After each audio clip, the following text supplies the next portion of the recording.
All right, good evening. Good evening. How y'all doing? Welcome to the Spectrum Talk. First, I'm your main man, Dice Clark. I'm Dr. Vertanji. Mike Paul with Adapt. Brianna with Puzzle Piece Partners. I introduce you first. And we got the two G. I'm gonna give it to you in a minute. You keep yours. I'm gonna give it to you. The reason why we did it this way with the mic, cause what we got going on, we didn't want people to be mic'd up, cause it makes we. This is our first time doing this, and we didn't want it to be all cluttered and messing up. So we felt this way was gonna be the best way. So listen, first and foremost, before we introduce our guests, I thank everybody that's here right now, but it is Sunday. I went to church today. I wanted to share that. I went to a visiting church. I was asked to come to a church, and I ended up being a part of the sermon. The pastor came and got me, and it was a beautiful thing. I always try to state this before we get started as well, that we need to start putting God involved more. So, Gino, can you come up here and lead us in prayer to start our day off before we get started? So we're going to give God all praises for this before we get going first. Yeah, yeah. Mike. Check, check, 1, 2. Can I get everybody to bow your heads for us, please?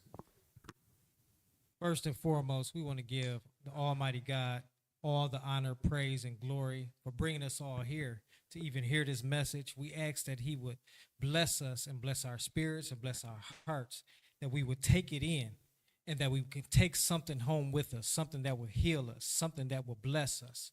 And we ask for all of these many blessings. In Jesus' name we pray. Amen. Amen. Thank you, sir. So now moving forward, after we gave God all his praises first, that's the first thing, always God first. We have a big panel today. For those who don't know, we have two podcasts. This one is the Spectrum Talk, where we deal with kids with disability and autism. As y'all see, we got our co-host Mike Powell. This is his son, little MJ. He's autistic. He just had an 8th birthday, so everybody give him a round of applause. It's turned 8, man. Yeah, just turned 8. Big Mike. And we have some special guests that came early. To my left, I'm gonna let her introduce herself first, and then on our end, we're gonna let him introduce himself, and they're gonna tell us a little bit about their position, what it is they do, how they can offer services and resources.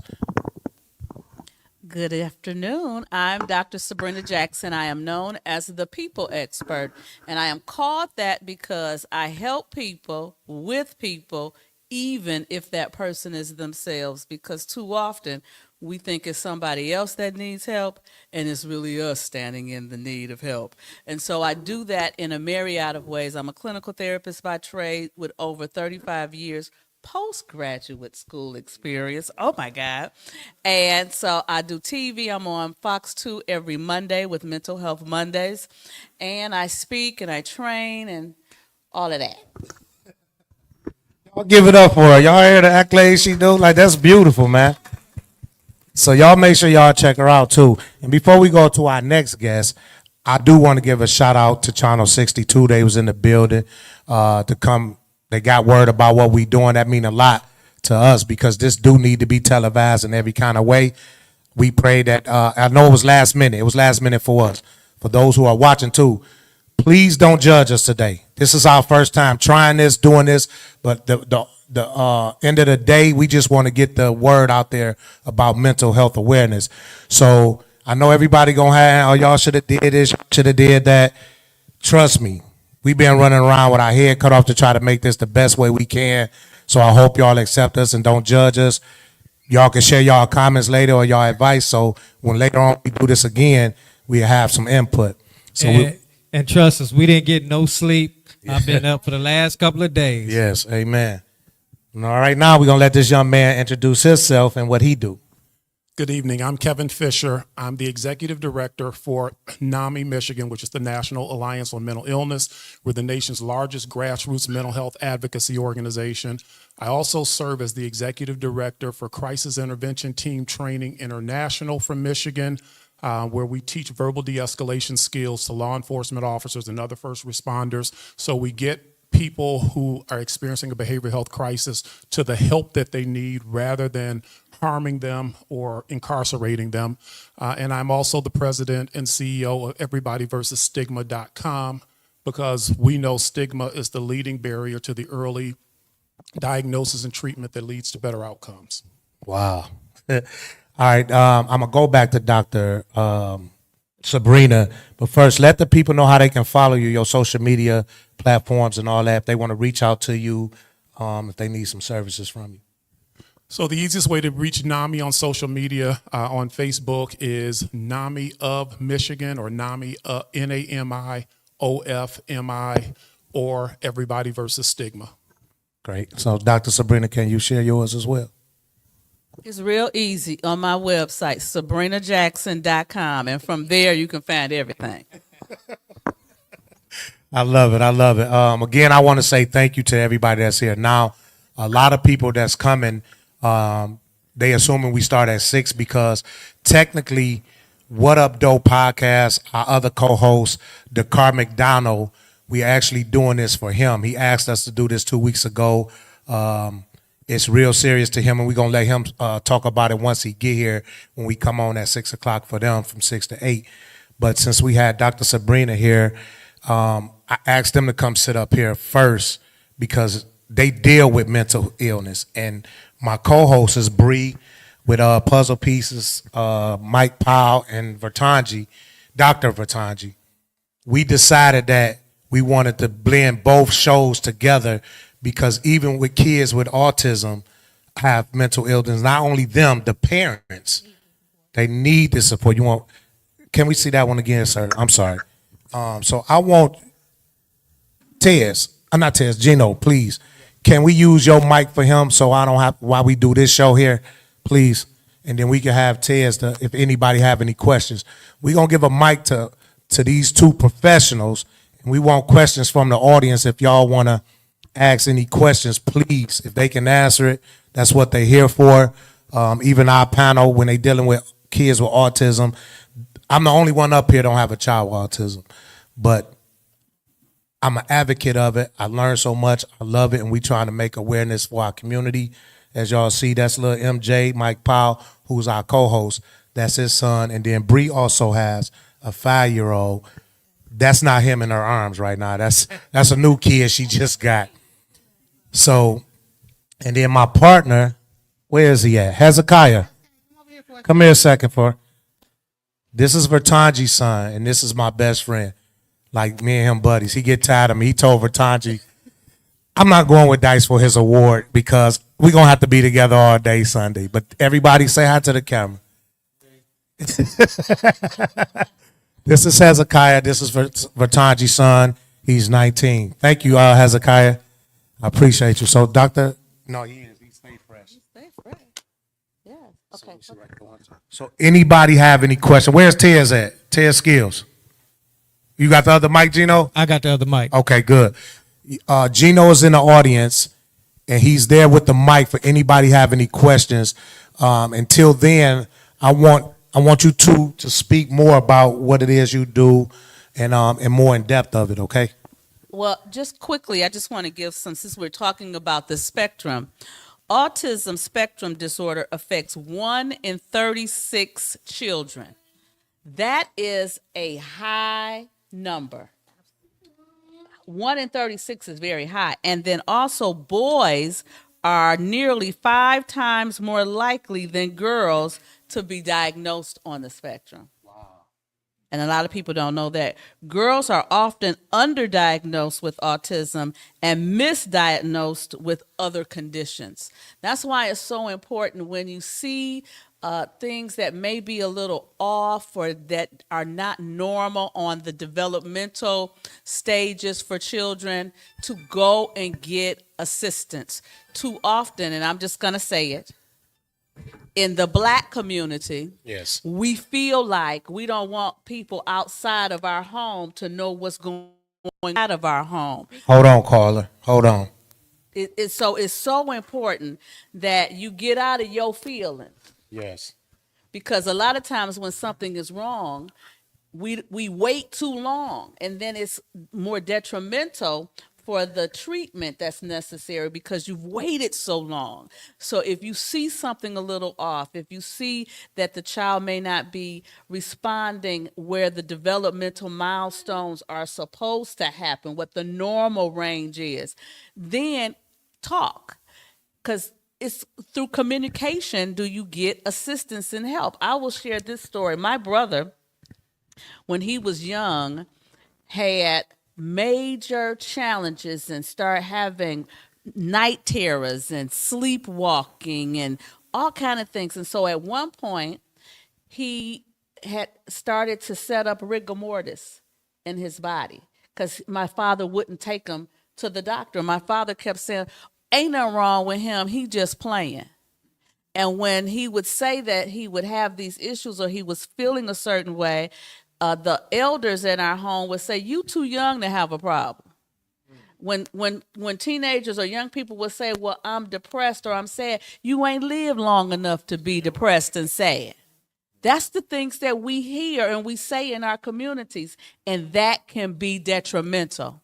Just because you didn't have it don't mean that a child around you doesn't have it. And this is my last point. Social media has things that children have access to that could absolutely cause them to be traumatized. And you may not even know it. Because cutting as a thing was not a thing. Am I correct? Correct. It was not a thing among African Americans, but we doing it a lot. I get more calls about teenagers who are cutting than anything. And then there are websites that teach you how to cut. And you know, Dr. Sabrina, last week we had a podcast talking about the dangers of social media. So, and I brought up that sometimes our kids, we use that as a mechanism to give our kids with special needs a babysitting tool. We also need to be paying attention to what they're tapping into on social media. We need to be following what they're doing. We need to be looking in their history. We need to put up those guards because social media for our kids, especially those ones with special needs, they're more vulnerable than our regular children that are not living with those special needs. So we really need to be tapping into that, and really need to be talking more about social media and the dangers of those kids living with special needs, and that what's on social media for them. So I got a question. So dealing with social media, Who this directed to? this is Anybody? directed to either or. Okay. And this is dealing with social media. So when you're dealing with the autism and social media, could it also be used as a tool if you're watching your child and making sure that he's on the right page on the social media? Because sometimes it's a lot of learning tools and there's a lot of wisdom in social media. I would say not for social media because my son is 5, but I don't have a problem with him. Like a lot of parents will say that like they have problems with like screen timing. I don't have a problem with screen timing because I know that my son is learning. He watches his shows, but when he's not watching his shows, he'll just click on ABCs or learning educational shows. So I feel like with me, social media, it doesn't play a part because my son is so young, but screen time is pretty good for me. I agree on that. We have a caller. I want to grab that caller's question. Caller, you want to hear? State your name first. How you doing, caller?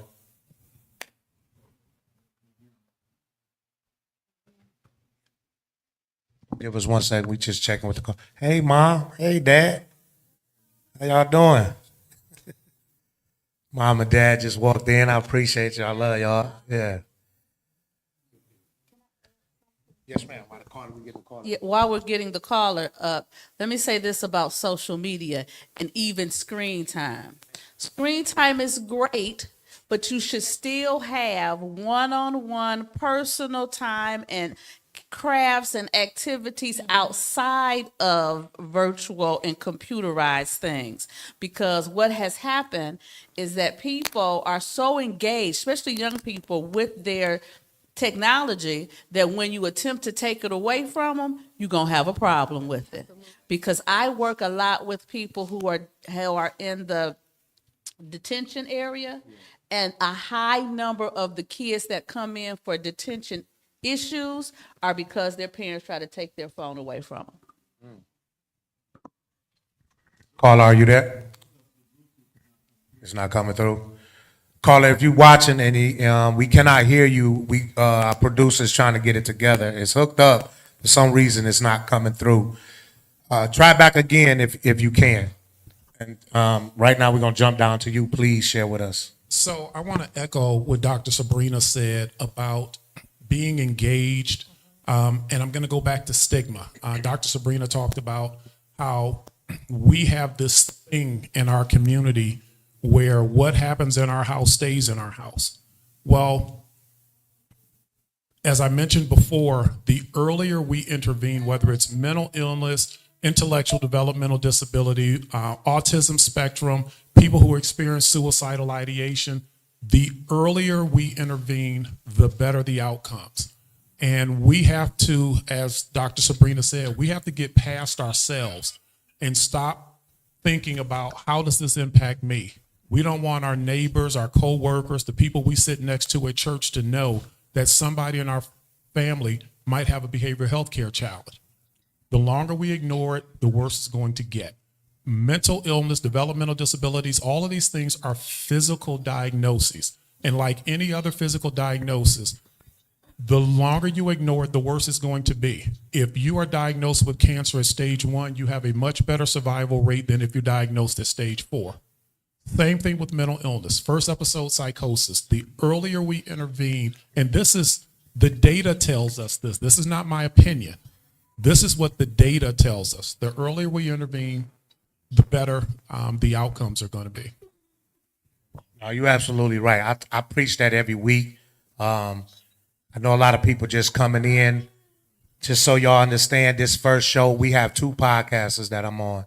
And as y'all see on this panel, this one is called the Spectrum Talk, where we deal with kids with disability and autism because it's real bad. If you just walked in and you don't know the number, like Dr. Sabrina just said, it's 1 in every 36 that has autism, which is not good.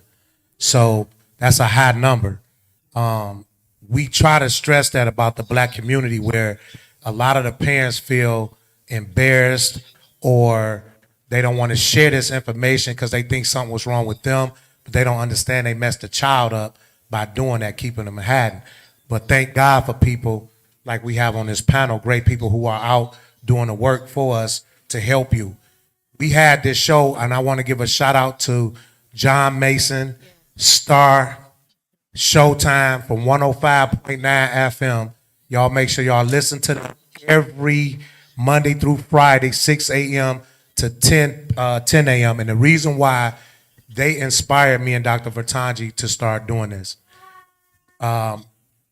He reached out to me, he was on the show for something else, and he told us that God put on his spirit that we need to start a podcast to help people who's dealing with autism, kids with autism, or even they self. Because what Dr. Vertangi always speak on is not always just about the kids too, because today's show for the Spectrum Talk and What Up Doe Podtalk is about mental health awareness as well. So we wanted to collaborate both of them together. And we know the parents, if you have a child with autism, we know y'all going through it too. And we trying to, we're going to start a fundraiser soon to get a building to open up a school for just kids with autism, only for them, and parents. It's going to be big enough to accommodate multiple things so we can get help for our community, in the Black community. Because already right now, everything is so far away. You have a mic, I want y'all to just continue, but Dr. Vertangi. You know what? I was talking to Dice a while back, and I said, you know what? Parents of children that's living with autism and other disabilities, those parents also need mental support as well, because it's very taxing on the parent if they don't have a village. Thank God I built a village, but I'm going to tell you, even with the village, it was still a struggle for me because I had to give up a lot of my life. But I thank God I found strength in my struggle to empower my son, because I looked at it this way. I gave a career of an HR director so that I could be with my son, because it was more important. I get a chance to be a mom one time. So I look for, fast forward, he's able to advocate for himself and advocate for other kids. He's a little nervous now, but he does it in the community regularly. So I just want people to know that we need to have support for the parents of children living with special needs, because sometimes those parents are really catching it and they don't reach out for support for a fear of how people will view them. I looked at myself, okay, I went through it. I had to remember God gave me this baby for a reason. And in that reason, I found now that I'm helping the community more than I thought, that people was watching me, and people are watching my journey, because my baby went from nonverbal to running to now running around the game room. I remember a couple years ago, he said, Mama, tell Dicey music's too loud. This year we had an event here. Mama, why Dicey got the music turned down too low? So he said, turn it up, and he started dancing. So just seeing that growth in him is encouraging other parents. Make sure that you're getting the resources, and then make sure if you see a parent with a child with special needs, give them resources, give them grace, show them mercy, let them know that you're here for them, because they're going, what you don't see, just because you don't see it doesn't mean it doesn't exist. We as parents, we catch it, and I'm teaching people with kids with special needs to build a village, because we don't have that village anymore. I just wanted to add that I'm loving that this is a direction that you're going, because like I said, I've been in the field for over 35 years, and I worked with Claudine Jackson. Claudine Jackson was married to one of the late Spinners, and their child was autistic, and now he's in his late 30s, early 40s, and she started a respite services for parents, because that's what she needed. And a lot of times people think because you have money or you have, access to things that you don't need support. Right. Everybody, and I mean everybody at some point needs help. But the most people that don't ask for help are the helpers. If you're busy That's helping, true. Right. you don't ask for help. That's true. That's true. Well, you mentioned respite, and that's where I wanted to go. And for those people who don't understand that term, respite is you get rest so you can be a better caregiver. You remember how Big Mama always told us, if you don't take care of yourself, you can't take care of others? Yes, sir. That's true. My oldest son, Dominique, lived with very serious mental illness. He was diagnosed with bipolar disorder and schizophrenia in 2007, when he was 20 years old. And unfortunately, on June 27th of 2010, I lost him to suicide. Yes. But in those 2.5 years, I became his full-time caregiver. And just like Dr. Patanji, I quit my 6-figure job, lived on unemployment, which was $1,444 a month, moved in with my wife, who was then my girlfriend, so I could become his full-time caregiver. And it's a sacrifice many parents make, and I'd make it all over. I'd do it again today if I had the chance to. Amen. Prayers up to you. But what you're hearing today, and I've lived this, being a caregiver, really for anybody, whether it's a person who has a behavioral health care disorder, or I have a 94-year-old mother, it is emotionally and physically exhausting. You are on duty 24/7. You never rest. I could never sleep. I was performing badly at my work because I was always thinking about my son. I was always worried. When he wasn't with me, where is he? Is he safe? Is he okay?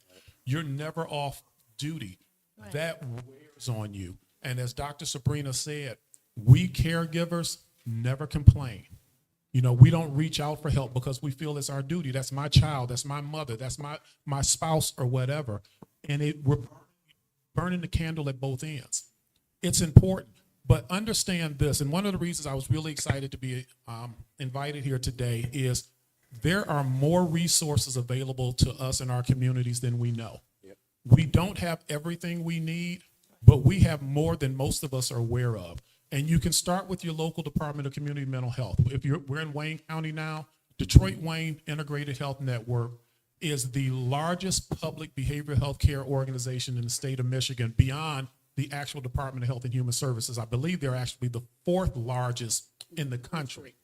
They provide services for any behavioral health care challenge you face. And they're a great resource. They can connect you to more resources that are available to you in your community. So as has been said before, don't sit at home and suffer in silence. reach out for help. If you're in Oakland County, Oakland Community Health Network, Washington, there are 46 community mental health departments in the state of Michigan. The state of Michigan spends over $3 billion a year on public behavioral health care services. It's one of the largest parts of the budget in the state of Michigan. So find out, become familiar with what resources are available to you, and don't assume that they're not there, and don't stop advocating for your loved one. One of the things I love about Dr. Vatanji is she advocates for her son. That's how I came to know her and Hezekiah. And I did the same thing for my child. Like I said, I quit my job. I went to therapy with my son 4 days a week. I didn't send him. I went with him. I remember his psychiatrist saying one day, she told my son, I see your dad more than I see you. Because I'm sitting out in the lobby. When I was allowed to participate in family therapy with him, I went into those sessions. When I was not, I sat out in the lobby with my laptop because I wasn't going to drop him off at the front door and allow him to sneak out the back door. Right. And I also wanted him to know that his treatment was important to me too. It was important enough for me to invest my time. So I wanted him to know that because, again, I'll get on this stigma thing. When you live with a behavioral health care challenge, no matter how many times you hear you're not alone, let me tell you, that stigma is deafening. And it is so isolating. And you could be sitting right next to people who you know are going through the same thing, but you feel like it's just you. Yeah. And I remember sitting in the car one night with my son. He was disappointed that some family members didn't come to a family therapy session. And he was crying. He's 23 years old, and he's crying because he doesn't have the support of his family. And I remember telling him, son, if it's just me and you against the world, you got one. You got one who's going to be here with you. And we have to have that. So don't give up on your loved ones. You know, I want to say something too. It's important to keep your child, even if they have a disability, keep them engaged, keep them in the community, keep them active. I used to take Hezekiah somewhere. If I just stayed 20 minutes, then I went and he was able to stay. Now, Hezekiah, he's always with me, unless it's a girl's day out with her or a date night, but he's always with me. And I think Friday, Dice was getting an award. He said, well, Mama, I didn't have enough of Dice this week. I'll see him Sunday. But it was important that I keep him in the community. He's in the community so much that when I go to events and he's not there, people are asking where he's at. Yeah. I said, wait, hold on, I'm here. Did you see me? But it's important to keep your kids active in the community because they go through depression as well. They may not ever say anything about it. A lot of people follow me on social media. His friends, parents tell me, Vatanji, you're not embarrassed to take him out? I said, I'll take him out. If he act up, we just leave. But he gets that experience of being out. I want him to know that there's more to the world than the four walls. So you have to keep them engaged because when they're not engaged, they go through depression. God forbid, they go through suicide. So these thoughts are in their mind. And it's very important that you keep them active, keep them in the community, and keep people around you to know who they are. I think my dad has got at the gas station one day. A man called me from the gas station. Your son is in here with a man in a white van. I said, man in a white van. Oh, that's my father. Because they were so used to seeing him with me. So that's very important that we're doing things with our kids and encourage other parents. And, you know, sometimes we have family events. Make them friendly for kids with special needs. Like, I do a lot of puzzles and bubbles. So I know if some kids with special needs are coming, I'm going to have some puzzles, some coloring books, some bubbles, whatever it is to keep it Play-Doh, to keep them engaged, because give the parents some grace. Because a lot of times the parents are not able to get out. Well, one of our co-hosts, he shared with us Friday, he came in, he said, this is a change for me, I'm able to get out, because me and my wife don't do date night. We have to build that village because those parents, they're sitting in the house and they're alone. Man, y'all hearing a lot. Like this is very touching to me. For those who don't know, a lot of people just walked in. Again, we want to say thank y'all for taking the time out, and especially my panel. I got a lot of people that's here. I think they are very important to not just me, but to the world. Once y'all get to meet them, for people to take their time out to come be a part of what everybody say, our little podcast. You know what I'm saying? That mean a lot to me. You got these people that be on the news doing big things. So it mean a lot to us to come be on the Spectrum Talk and What Up Doe Podtalk podcast. Y'all just have no idea to take y'all time out to be here it mean a lot to us because everybody got important things to do. But evidently, it shows how important mental health awareness is, how important autism is. So in order for this to spread, we need y'all help. So with that being said, I need everybody to pull your phone out, either follow Dice Clark on Facebook or go to YouTube, follow What Up Doe Podtalk or the Spectrum Talk and Instagram. But y'all got to share it. We need you to share this. When each and every one of y'all share it to your people, it reaches that many more people. And right now we are live, and we're going to be live up until 8 o'clock. Y'all don't see our super producer, Rico, like Gino said earlier. Y'all don't know. We probably haven't had no sleep trying to figure this out. We ask everybody to be patient with us. This is our first time doing this, but all I care is to get the word out there. We didn't know how we was going to set it up. We was in here last night running around trying to figure out what's the best way to do this. So understand this. I don't want nobody judging us and talking about us later. Oh, they didn't do a good job or this was messed up. Yes, ma'am. I'm gonna put Don. Stop saying that. Yes. Get me, doctor. Get me together. Stop saying that. Yes, ma'am. Because Say it. I don't care what you do. Somebody gonna have something to say about it. The word tells me you started with the Lord, so we're going back to his word. Amen. His Talk to- word says that he prepares a table for you in the presence of your enemy. Presence means proximity. You got to be at my table to see my table. So they're always close. So if you know you gonna have haters, let the haters hate. That part, Dr. Sabrina. Y'all better give it up for all now. I know that we're live, and I'm gonna put this young lady on. Hey, y'all. In other words, if you can't find a chair, like Dr. Sabrina said, you either stand up or something, because we've been working all day and we only got limited chairs. You So know, y'all Dice- at the Dice table or is you about ain't. Dice is about to be mad at me, but I'm about to put this young lady on the spot. She's an awesome mother, a great community activist, and she need not sit down because she's going to come up here and join us on the panel to tell us our story. Don Wilson Clark, make your way to the front. Don Wilson Clark, make your way to the front. What's her name? Don. Dawn. Do we need to get security to get Dawn up here? Here she come. Here she come. Here she come. Here she We got a come. seat down there. Here she come. Here she come. Yep. No, she put you on blast, and we live right now.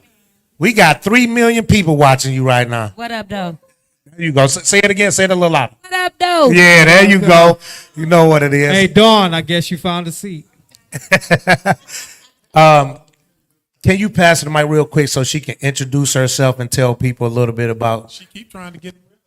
She don't want the mic. Lord have mercy, Dr. Vertanji. My name is Dawn Wilson Clark. Are we related? Because I'm Dice Clark. We'll have to find out later, but go ahead.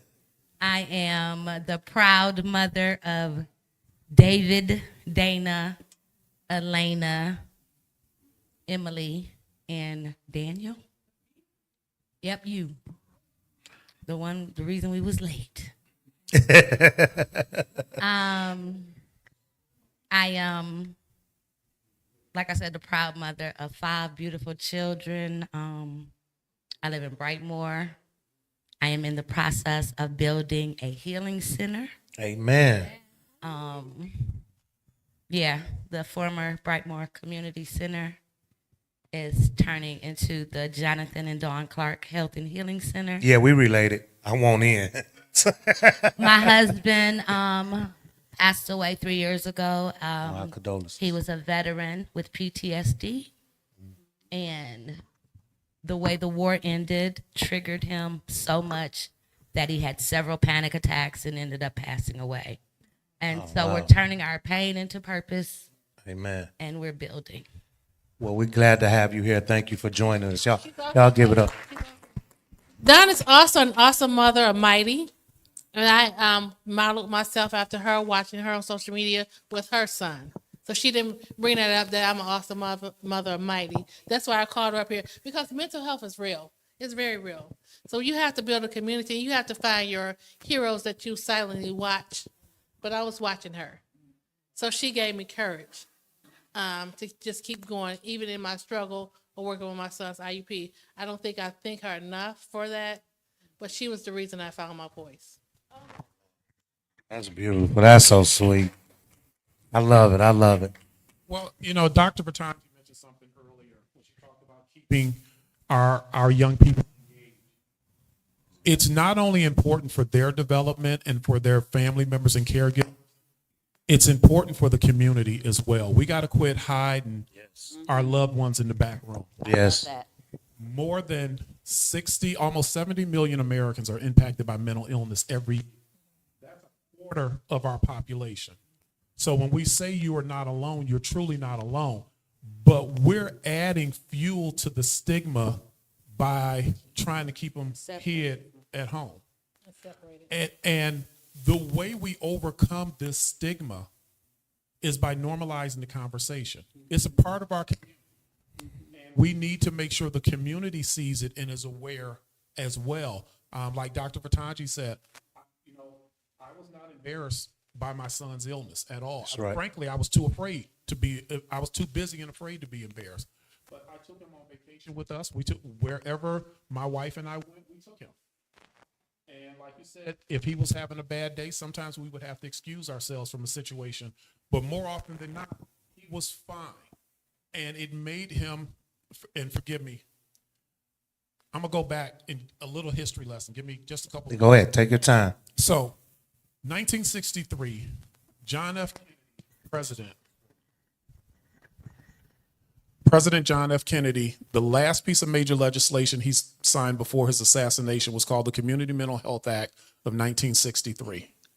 And if you remember, his sister lived with mental illness. She was institutionalized. They did all kinds of experiments, and she was treated very badly, and they literally took that young lady's life. So Kennedy instituted a commission to study how we could treat people who lived with mental illness in particular better. The result of the commission was they determined that people who lived with serious mental illness would recover better in their community than in an institution, which is how we came to have what we now call community mental health. The problem was Kennedy got assassinated and nobody acted on it until the late 90s. You remember in the 90s, here in the state of Michigan and in other states across the country, many of our mental health hospitals were closed. And what the commission recommended, they didn't say close all the state hospitals. They said we can close a lot and let people go home where they will recover. They will have a sense of purpose. They will be with their loved ones. They'll have community support, spiritual supports. They might want to go to school, be educated, have a family. All of those social supports are a part of what we define as recovery. The problem, so Kennedy said, close these hospitals. You can take the money that you're saving and reinvest it in what we call community mental health. The problem was Kennedy got assassinated. They didn't act on it. And in the 90s, in the late 80s and 90s, when legislatures were looking for money, it was like finding old money, an old bear bond in a drawer. It's like, oh, we can close all this and we can save all this money. And instead of reinvesting in community mental health the way they were supposed to, they invested that money somewhere else. If you remember, here in the state of Michigan, in the late 90s, there was a huge explosion of homelessness in Michigan. It's because we sent a bunch of serious people who live with serious mental illness home to families that weren't prepared to take care of them. So, yeah, and many of those people died. So, and I'm going to stop here in a minute, but I want to get back to the point that I wanted to make. The reason we need to stop hiding this in our community is, one, is nothing to be ashamed of. Like I said, over 60 million Americans are impacted by mental illness every year. That's a huge part of our population. But the way we normalize the conversation is by seeing it and having the conversation at home. We should be talking about mental illness and people who are on the autism spectrum and all those other things, because that's a normal part of life. And the more we try to hide it, the further we stigmatize it. I just wanted to add that as a parent and my son, I put him in a daycare that there were children in his daycare that had special needs.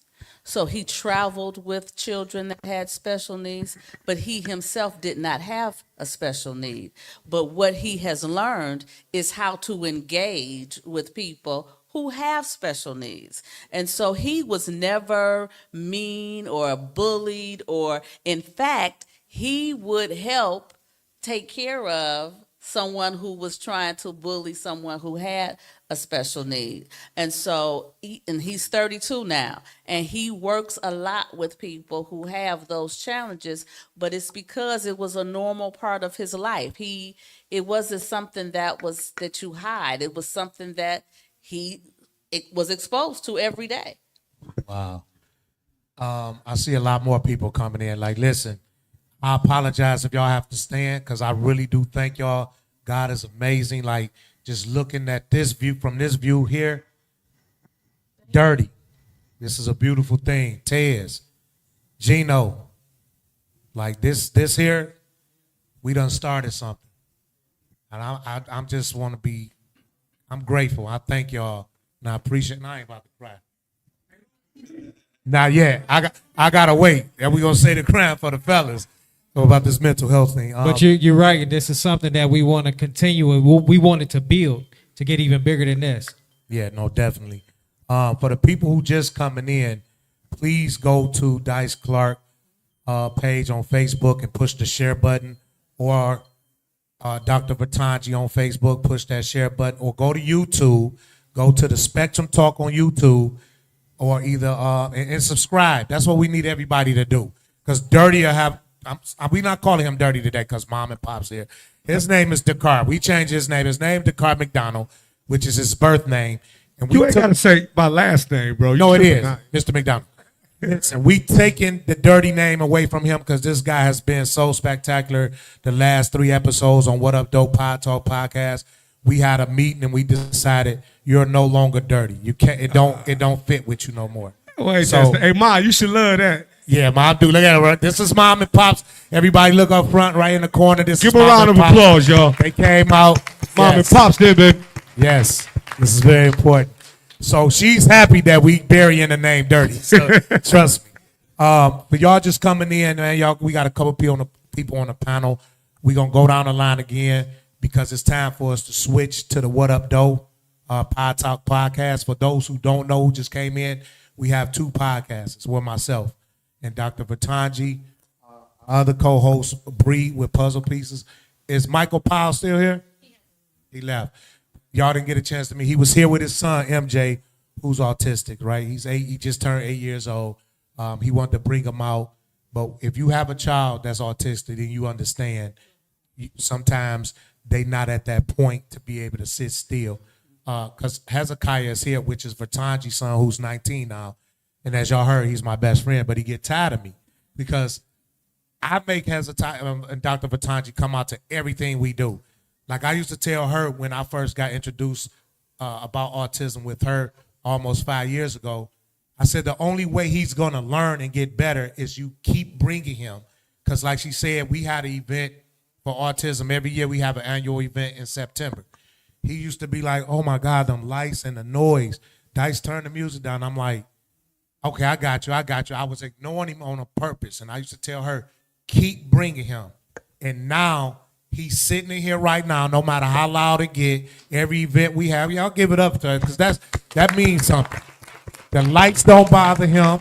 The noise don't bother him. He used to be a runner. He help us now. We call him to do stuff. So that go to show you how it works. You cannot have your kids away from the world. Yes, a lot of y'all get embarrassed about how they act, and that's going to happen. But we trying to educate the community about autism because everybody don't know. I was one of them persons 5 years ago until I met Dr. Baton. Well, I already knew him, but till I learned more about this through her. So now it's our job to pass it forward to help our black community understand, yo, there's nothing wrong with you. There's nothing wrong with your child. They are very intelligent. The reason why they don't want to be around us because we slow. We the ones we can't keep up with them. They like, no, y'all don't even know what's going on. Listen, Mighty, stand up. Can you come up here? You can come up here. This is Watch my yourself. mighty boy. I call him Mighty. Yes, give it up for Mighty, He y'all. spent his first. Yeah, What up, though? oh, what up, though? My son, my joy, Yes. almost did not make it. And I'm just about to just keep it all the way real. The day I found out I was pregnant, I was at the hospital. His father pulled me down the steps and dislocated my ankle. And I told God, the Holy Ghost, the angels, that he was going to the clinic. Because I had 4 children already. I didn't like their father, and he didn't like me. But I had a dream. And my granny came to me and said, don't kill that baby. She said, because I killed all mine. Because the one I kept wasn't worth a damn. Y'all, I laughed so hard. Yeah. Because she was talking about my daddy. Yeah, wow. And she wasn't lying. And when I tell you that this is the joy of our household, Yeah. Mighty. Give it up for Mighty. Yeah, I love the joy of our household, Mighty. the love of God Amen. in the flesh. Amen. I mean, he is always on point. When anybody in the house is sad, anybody is feeling some type of way, he always has something to say. And he almost didn't come because he likes to stay home. He don't want to be bothered. But he was like, yep, I'm coming. Yeah. He had to charge his phone. But he made it. He loves to work, so he'll come and help too. He's like, take great. the trash out to the front. Yeah. He's 20. He goes to Drew. Yes. And they're special. When I say the joy of our house, the joy, he has everybody cracking up. And for a long time, he was nonverbal.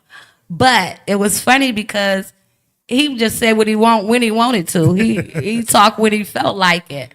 I remember one time, one of my oldest daughter who is here, one of her necklaces got stolen. And he wasn't talking, and this one girl we thought stole it, and she was saying, no, I didn't steal it, no, I didn't. Mighty said, lie. So we all was like, no, you lied. but yeah, so, just know that this is my special mighty Amen. boy, and I'm so blessed to have him. Amen. Listen. If this is not a time to show y'all, thank you, Mighty. We love you, man. Listen, thank God for this divine order for everything. Because like y'all heard her say, he said he didn't want to come at first. But he here, and to see that on live and to show us, that's a beautiful thing. God bless you. Prayers up to you and your family. And this is give other families hope to show them this. Hezekiah is in the building. You know what I'm saying? Y'all saw little MJ. Bree have a 5-year-old son. She was like, why y'all ain't tell me? I would have brought him. But she brought a new kid. What's his name? Ace. Okay. Listen, thank you for everybody coming in. We really appreciate y'all. But we cannot forget the reason why these 4 chairs here, the gaming chairs on the side, the 2 young lady and men in the front is the Carl McDonald parents, which are my parents as well. This was part of my village. Mr. and Mrs. McDonald. Y'all give a round of applause to them. And right behind them is Dr. Patanji parents, mother and father, who always support, always watch, always come to everything we have, and also Hezekiah grandparents.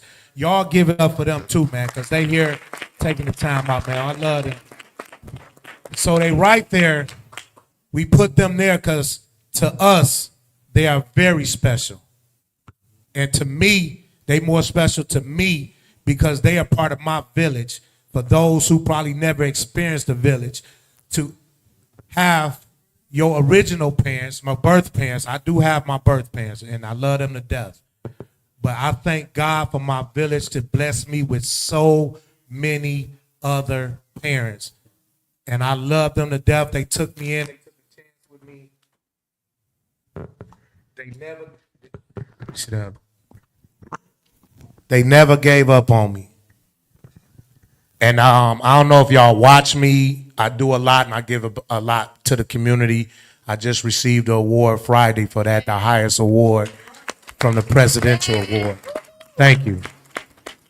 And we definitely need to give it up to the McDonald's because Dice was something else when he was younger. But I'm glad he a changed man, like us all. Amen. Thank me. Yes, I can't even disagree, but and I thank God because that's a prime example. If he can heal me and change me, then he can do anybody. I swear he can. That part. So I talk about my village all the time, man. That's why I like giving back and helping because all the wrong I did, I try to right my wrongs growing up. And I know a lot of y'all probably shocked. Like that's impossible. It's not. If you've been knowing me for a long time, trust me. And I didn't need your help, nephew Gino, but thank you. Right now, we're going to end this out, but I want my panel to share their information again because we got some more people come, but which I think y'all would be able to stay up here for the What Up Doe. But we're going to transition out to the What Up Doe Podtalk podcast, and we're going to introduce my brother, my co-host, Dakar McDonald, because it's because of him, and it was such a short notice why we wanted to do this. He asked, just like he begged to get on the podcast, but he wanted to do this, and it meant a lot to him. And at that time, we had some guests on the show that we was interviewing who are very known that's here right now. And when the cameras was off, it was like the fellas built a circle, and when they started venting, everybody telling the stories about their anxiety, their depression, and things they went through, and how they wanted to commit suicide. And it's shocking because it'll be people you think you know everything about them, and you don't. And it was shocking to hear from my brother to say the things he said, so that touched me. And he said, Dice, I want this to be bigger than anything. I want everybody to come. I mean, if y'all don't know Dakar McDonald, this boy drive us crazy. Like, he go crazy about this. This mean a lot to him. So we wanted to make sure that we had, like, the panel that we have up here to help, because he want to give back to the community and share and make sure other people understand. You got to love on your people. You got to talk to them. You got to make them open up, and especially us men in there. A lot of the men are afraid to open up, and that's the problem. Like she just asked me, was you about to cry? And I'm like, no, quick, I ain't crying in front of everybody, but it's okay to cry if you happy. It's okay to cry if you hurting, and our pride. It's okay to cry, period. And that's why we doing this today, to share that. We want to share this with the world so we can get more men to open up, so we can kind of slow down this people living with anger, because you don't understand, when you depressed, you take that anger out on the people who love you the most. You know what I'm saying? Who trying to love you. So can we go down the line and just share with the people your name again, your social media platform, and how they can reach you, and everybody will get a chance to do that. Dawn Wilson Clark, Facebook, Miss Dawn 313 on all the others, Instagram, TikTok, and what else, Dana? She help you out. Yeah, she helped me out. Miss Dawn 313 at gmail.com. Pray for Brightmoor. We're building. Kevin Fisher, again, Executive Director for NAMI Michigan, the National Alliance on Mental Illness, Crisis Intervention Team, Training International of Michigan, and everybodyversesstigma.com. And the easiest way to find me is just Kevin Fisher or everybodyversesstigma.com. Dr. Vertanji, I want to thank Don so much for joining me up here. She's the reason that I found my voice with Hezekiah. And Dakar, I'm going to put him on the spot. We're working on a mental health forum. So he's going to give out more information about that, because this is very necessary. But my handle is Hezekiah Kids Group on Facebook, Dr. Vertanji on one page and Dr. Vertanji Kendricks on the other page. And everybody know I'm Dice Clark on Facebook. It's Dice Clark. And Instagram, Dice Clark 413. And I'm getting better with all other platforms. I got my man Ted Skill, my co-host, who gonna help me. He's the guru of this social media stuff. So I'm gonna have more later. Dr. Sabrina, the people expert, SabrinaJackson.com. I'm with Puzzle Piece Partners. I have a parent resource guidebook for autism. You can find me on TikTok, Instagram, and Facebook at puzzlepiece.partners, or you can email me at puzzlepiecepartners2024@gmail.com. Show him the book right quick. Can you hold it with Ace? He ain't gonna Yeah. jump down, is he? Is that a boy or girl? It's a boy. He's asleep. Oh, he bad already, I know. This is her book. Tell him a little bit more about your book for the people who don't know. So I created this resource book because it's a lot of resources out here, but it's not collectively put together. So I just broke everything down and made everything colorful and big and just not so much of a boring book. And just put everything together. It tells you about autism, the signs, the diagnosis, the levels, supplements, diets. It has government information about like EBT, Social Security, insurance information, trust funds, therapy and early interventions, 504s, IEPs, everything you need to know about autism is in this book. And the book is $35, and it comes with different items that I include, such as pens, notebooks, and other items. And then I also have T-shirts available too. I have Proud Autism Mom shirts, and I have Someone I Love Has Autism, and they are $25. How can they purchase these from you? On social media, TikTok, Instagram, and Facebook. Puzzle pieces? Yes, Puzzle Piece Partners. All right, y'all heard it from her. For those who don't know, Bree is one of the co-hosts with me and Dr. Vertanji on a Spectrum Talk. And also earlier, a lot of y'all just coming in, but we have another co-host by the name of Michael Powell, who has a son that just turned 8 years old, little MJ. He also has, it's called Adapt. You can follow him and Adapt on Facebook, or Michael Powell on Facebook, and on Instagram it is adapting-autism. Look at you with your memory, girl. Yeah, you do. I'm proud of you. I usually be the one doing it. Look at you. She getting better. You see that? You look at your daughter. Y'all see your daughter? She's getting better at this. But y'all make sure y'all follow him. And if you don't, I'm not saying you don't know how to spell, but you know how we black people say a name and we can spell it 9 ways. So it's AUDAPT. Oh, I was going to help you out. I didn't think you knew. Really? I'm just joking. She get a new dog and want to act funny on No, camera. I got to get you back from last week. I got you. But listen, don't move. I don't want nobody to move. I need everybody to pull their phone out. We about to make this transition of coming to What Up Doe Podtalk, and we're going to introduce that crew, and then we're going to go right in and add our special guests for that show for this mental health awareness. So right now, before we close out, I need everybody to give yourself a round of applause and for coming out. We really love y'all. So super producer Rico, man, we love you. He always behind the scenes. He do a lot. Y'all give it up for him too, man, because he don't get to be seen a lot. He do a lot. Y'all, and he tolerate us. We take him through, y'all know what, all the time. So how do you want us to do this? Because I want to keep the cameras on. Are we able to just get up and switch out? Again, for those who just coming in, this is our first time doing this. So listen, I'm sorry. Say it again. Yeah, say it to me again. You can't be worried about I'm a what little people- hard headed. You gotta say it again. Stop worrying about what people say. Stop worrying about what people saying. You gotta keep People are going to talk.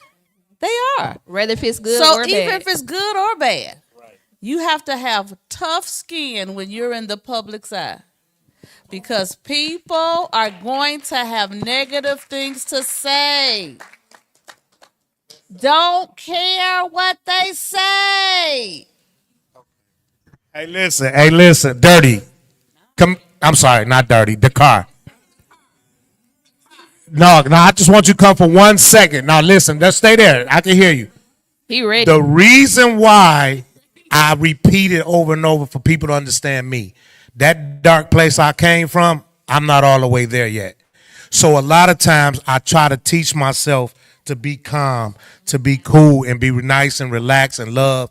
But thank you. Hey, all right, now listen, we're gonna go to commercial break. We've been to switch out. So and I want everybody that's at the panel, please, can y'all, we gonna pull to the side and I'm gonna let y'all come back that's supposed to be over here. And I need my What Up Doe Podtalk podcast co-hosts to come up here, please, and join us. Don't go nowhere. Y'all, I'm saying don't leave the building. But right now, yeah. Yeah, yeah. But yeah, yes, ma'am. Yes, ma'am. Yes. Get. I need.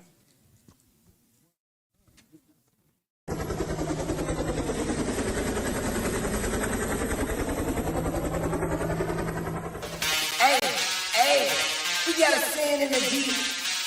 It's called What Up, Doe? What up, Doe? What up, dude?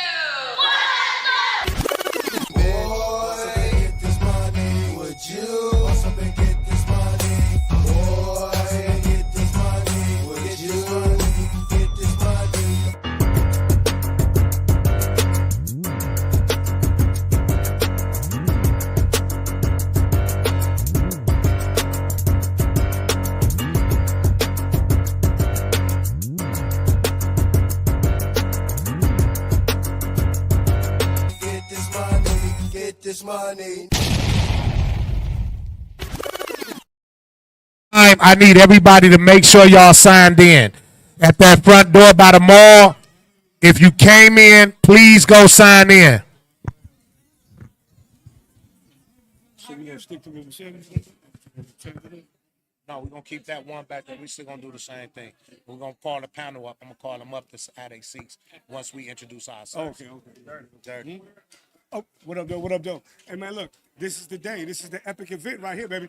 Do y'all see we got a full house already? We ran out of chairs, man. Standing room only. It's going down today, man. Yes, sir.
All right, well, you already know what it is. Welcome to the What Up Doe Pod, the award-winning What Up Doe Podtalk podcast. This your main man, Dice Clark. Y'all know what it is. This is Gino, a.k.a. Knowledge, a.k.a. Faircon Jr., a.k.a. Kawan in the building. What up, though, y'all? Hey, y'all, look, since they trying to be funny in retirement, this is Dirty, this is Dakar McDonald, formerly known as Dirty, a.k.a. Tootie's son, you heard? What up, though? What up, though? It's your homeboy Ted Skills, and we appreciate you guys for coming out. So listen, right now, I'm gonna have to ask everybody, please respect when we on the mic. Keep the talking at a minimum on the side, please. We want people to pay attention. This is about mental health awareness, and I just wanted my fellas to come up here so y'all can see who is part of the What Up Doe Pod Talk podcast. Also, super producer Rico that's behind the scenes. I'm gonna ask y'all this even with calling in, and even if you want a question on the side. Please keep it at a minimum. We only have a couple hours we doing this. We have several people that's on the panel. What we're going to do, we're going to get up.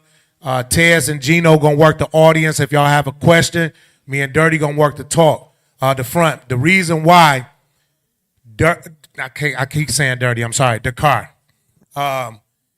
This is very important to him. This is very important to us, and we know this is important to most of y'all.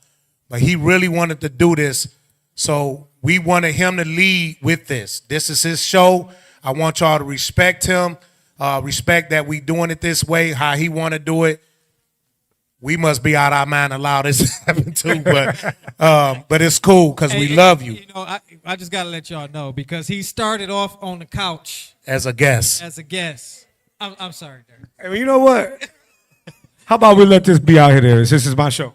Hey, Gino, I started on the couch. Hey, so you about to go on the couch in a minute. Now keep on playing with me, you know? Let him know, Tess Skills. I am Michael Jackson.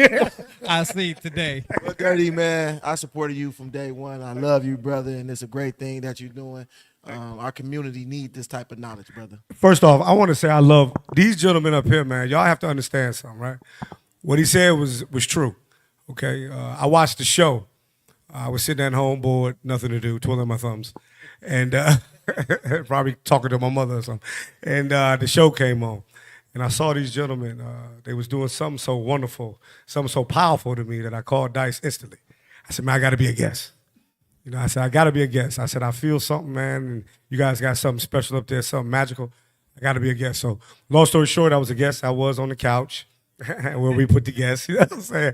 But even after that, you know, these gentlemen were so warm in their reception to me. And the people also were warm to me that I called him back after that. How soon was it? Well, it was right after the show.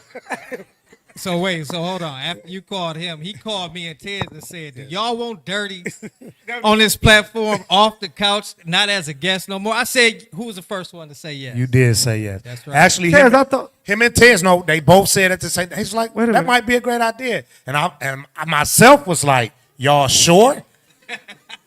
I'm the one who said no. See, I didn't say no when my mama let you in the house. You ain't had no choice. Your parents took me in. He was mad. Dirty used to be, the car used to be so mad. Like, Mom, why you get the keys to the car? You can't go to the mall. I didn't understand it, you know? Yeah, but it was a beautiful. They saved my life, though. They helped save my life. Listen, I'm going to tell y'all. So when they let me become a permanent member of the show, I mean, it was like something came to life for me again, you know? They really, really gave me a platform to be able to be myself. And sometimes, I mean, a lot of people say, I mean, you know, Dirty, he's funny, this, that, and the other, but I got way more to me than that, right? So when they let me explore myself, and they never denied me. I mean, these guys are wonderful, man. It was totally therapeutic to let me be with them. See, you don't understand. I believe we have something special here. You got 4 men here who have totally different opinions on things, totally different things they're doing and they're interested in. But at the end of the day, we brothers, we love each other, we come together. We might argue. Oh, yeah. A lot. Yeah, they argue with Mike. No, I'm just playing. But we argue, we work it out, and we get through it. And that's why these gentlemen, this is my family. This is my Pod Talk family. There's nothing I wouldn't do it for them. Y'all give them a round of applause. Thank you, man. Appreciate that. Appreciate Mean a you, lot. Dirty. So we're going to move forward because we don't want to hold nobody up. So these 2 guys going to work the audience. Me and Dirty, I want you to stand up, please. Put your coat over there with Mom and Dad. Well, I don't want Put on a chair. Do you want to stay? My back hurt. I want to sit down. I slipped y'all on the ice, so he It's didn't know okay. that. It's okay. It's okay. We're gonna start with some of the guests I want to sit up here on this panel that we doing this. I want to start with Tom Hopkins. Can you come up, please? Find a seat. Everybody, give it up. A round man. of applause, It's Tom- too. Yeah, please. Everybody coming It's up, they Tom- need to Tom get a round of Hopkins, applause. yes. Sit wherever you like, please. And I need my main man, Tom Hopkins, my brother. That's why I ain't say my main man. You already know that. But my main man, Q Hefner, please come up here and join us. Round of applause, y'all. Q. This man has been in all types of movies. This is the Denzel Washington of Detroit. Tell you, man. Q. Ty. So nice. You blessed, man. I called him in this order because I want people to know this part first. We had these men, 2 weeks ago? 2 weeks ago. 2 weeks ago on our show as guests. And what people don't understand how this started, the conversation with Ted Skills, Gino, Descartes, myself, Q, Ty, it got real deep and emotional. And that's what encouraged us to do this event here. And Descartes was more passionate about it. But these gentlemen shared some stuff with us. I couldn't believe it.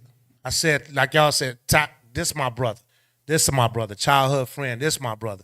And these three men shared some stories with us that it hurt me because I didn't have no idea that they were going through this. And I'm with them all the time, and I talk to them all the time. Now, me and Tom Hopkins, we shared a lot of stories and stuff, but we kicked it. I knew a little bit about his, but not as deep as it was. So we wanted to do this to share with y'all because there's a lot of men who got friends and brothers and family members that going through stuff. It touched my heart to hear the stories. And the reason why I wanted them here is because I wanted them, we talked about it and they was willing to share this with the world. They said it was time. They wanted to share their story so they can reach other people. And when y'all hear these stories, listen, on the end of these tables, we got Kleenex, and I bought them on purpose. Not for y'all, but probably for me. But if y'all need them, it's here. But we got them up here for that reason. And y'all going to hear their story. And we're going to start in the order with Descartes. Then we're going to do Tom Hopkins. Then we're going to do Q. But before that, I want to call up some more people that's going to sit on the panel because I'm going to stand up with my mic and pass it down to them. So I need Miss Sonia. Can you come up here, please? Round of Give it up, applause, y'all. y'all. Why don't you sit by Q since y'all both the movie stars? For those who don't know, because we're going to talk about that too before y'all leave. We got some Tubi movies we need y'all to check out. And these two are in the industry so heavy for those who don't know them personally, right? So, yes, she is. She a little nervous too, y'all, because I called her out the blue. I ran into her. I said, listen, I need you on my show. We don't have this show almost a year. And she was like, you still want me to come? She tried to play it off today, talking about, you want me to come today or next week? I said, no, you coming today. She coming today. So I'm glad you're here. Thank you for being here. Right? I appreciate you so much. And next, on my right, I want to call Miss Alicia White up. All right now. That's it. Y'all give it up. Come on, man. These are our people. Y'all got to show some love. These people taking the time out. Nobody getting paid. They volunteering their time and their stories Yes. and their energy. So we got to give them a very, very warm You ready? welcome, y'all. You ready?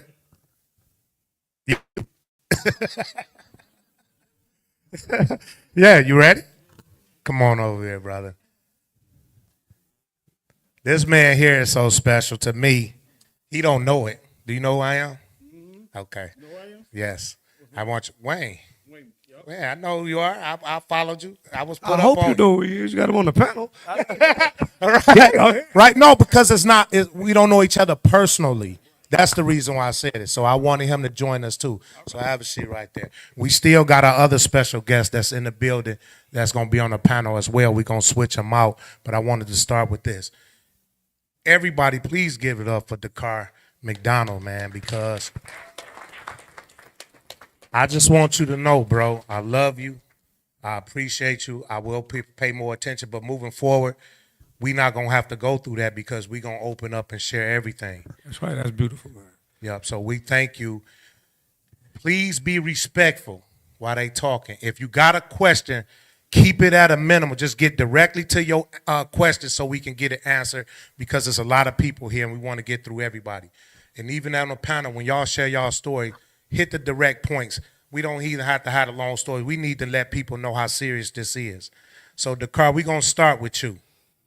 I'm gonna give. I want to let everybody some things that I think are very important as a man, as a black man out here. Okay, I went through something. To me, it was emotionally tragic when I went through a divorce back in I forget, was it 2008 or something like that.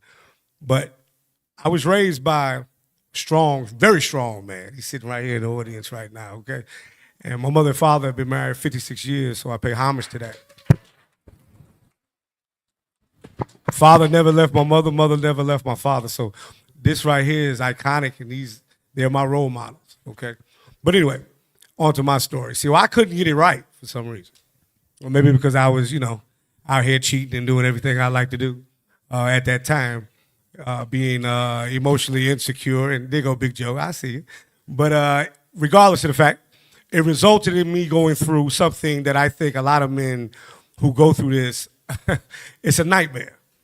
Okay, I went from being a provider and everything to and a protector to generating a lot of money and figured that my money could really hold together a family. Well, it didn't really work out that way. So once those papers came and I got served, and long story short, lost my house and everything. I mean, just everything just happened overnight. It was very, very tragic. But I had wonderful people who supported me, and I went through something that I felt like I was helpless from. I mean, men, we could lose jobs and we could go through all of that. But when you lose everything, when the people who say they loved you no longer love you, when the lights are no longer shining on you, and all you see is darkness, and you're sitting by yourself, and you're used to big cars and big houses. You used to doing everything that you want to do. When you end up on a twin bed because your mama let you come and stay, because she still loves you. Your father say it's okay for him to come and stay. When you look up and you say, man, I used to have a big house right around the corner from here. When the person who knows every intimate thing about you, who said they loved you, now has become your enemy. Y'all hear what I'm saying? The person close enough to you becomes your enemy. Now you got a problem. So when I went through this divorce thing, it was so tragic. Because you can't hide. See, I can hide from y'all, right? Men can hide from, but when you're with your significant other, she know everything about you. And when I tell you, ain't nothing like a woman scorn, yes, it is. And some women, they do not, they are not able to separate the man from the deed. What they decide is, I'm just going to destroy the whole thing. Okay? Now, that's totally wrong, but, I guess that's life. So long story short, when you have children involved, when you go from bouncing your child on your knee every day, when you go from your baby laying on your chest and your stomach, you're teaching them how to walk, and you're going down the street, the big wheels and everything, when you don't have access to that anymore. Huh? When the judge tell you, no, sir, that house that you had, that baby that you had, all those things that you thought were so important, we're going to snatch that all away. We're going to snatch it away, and we're going to replace it with pain, anger, and depression. You think you can handle that? Uh-oh. I couldn't. I didn't understand what to do. So what I do, I reach out to one of my good buddies, Joe here. He's sitting here in the front row. I pull over one day. I call him on the phone. I'm crying. Joe say, pull over, man. Talk to me, dirty. Because I don't understand what's going on, man. Talk to me. I ain't used to seeing you like this. I talked to another one of my good buddies back there, Brian. Talk to me, man. What's going on? But for some reason, we men. So we don't know how to give that exact emotional shoulder to cry on, because, we still men. And he still got his problems. He got his problems.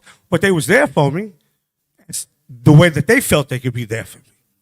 But when you don't have access to your child, damn, a car, you get past that. A house, you get past that too. But when your child is no longer to call you, or not even call you, for you to be able to be around your child whenever you want to, and you come from a family of two, mother and father, they done shook something up now. And the judge, once you see, this is what I want to tell everybody too. Once you put the judge in front of your business, it ain't no longer your business. That judge is going to look at you as a docket dump. You hear me? The judge is going to say, listen here, since you two can't work it out, now I'm your mama and daddy, and I'm going to decide how it's going to go. So what we're going to do is, you can't see your child, huh? No, I say you can't. And if you do, I'm going to violate you. Uh-oh. So now we can't even work nothing out. So the depression that I had, I mean, it really hit. When I say it hit so hard, I didn't know where to turn. I talked to my mother. It's like my best friend. I talked to her, and she consoled me. She said, son, it's going to be okay. My father, he a Marine, you hear me? He ain't never been through no divorce, but he know how to take care of a family. So he can't even counsel me on this. Son, just stay strong. Oh, man.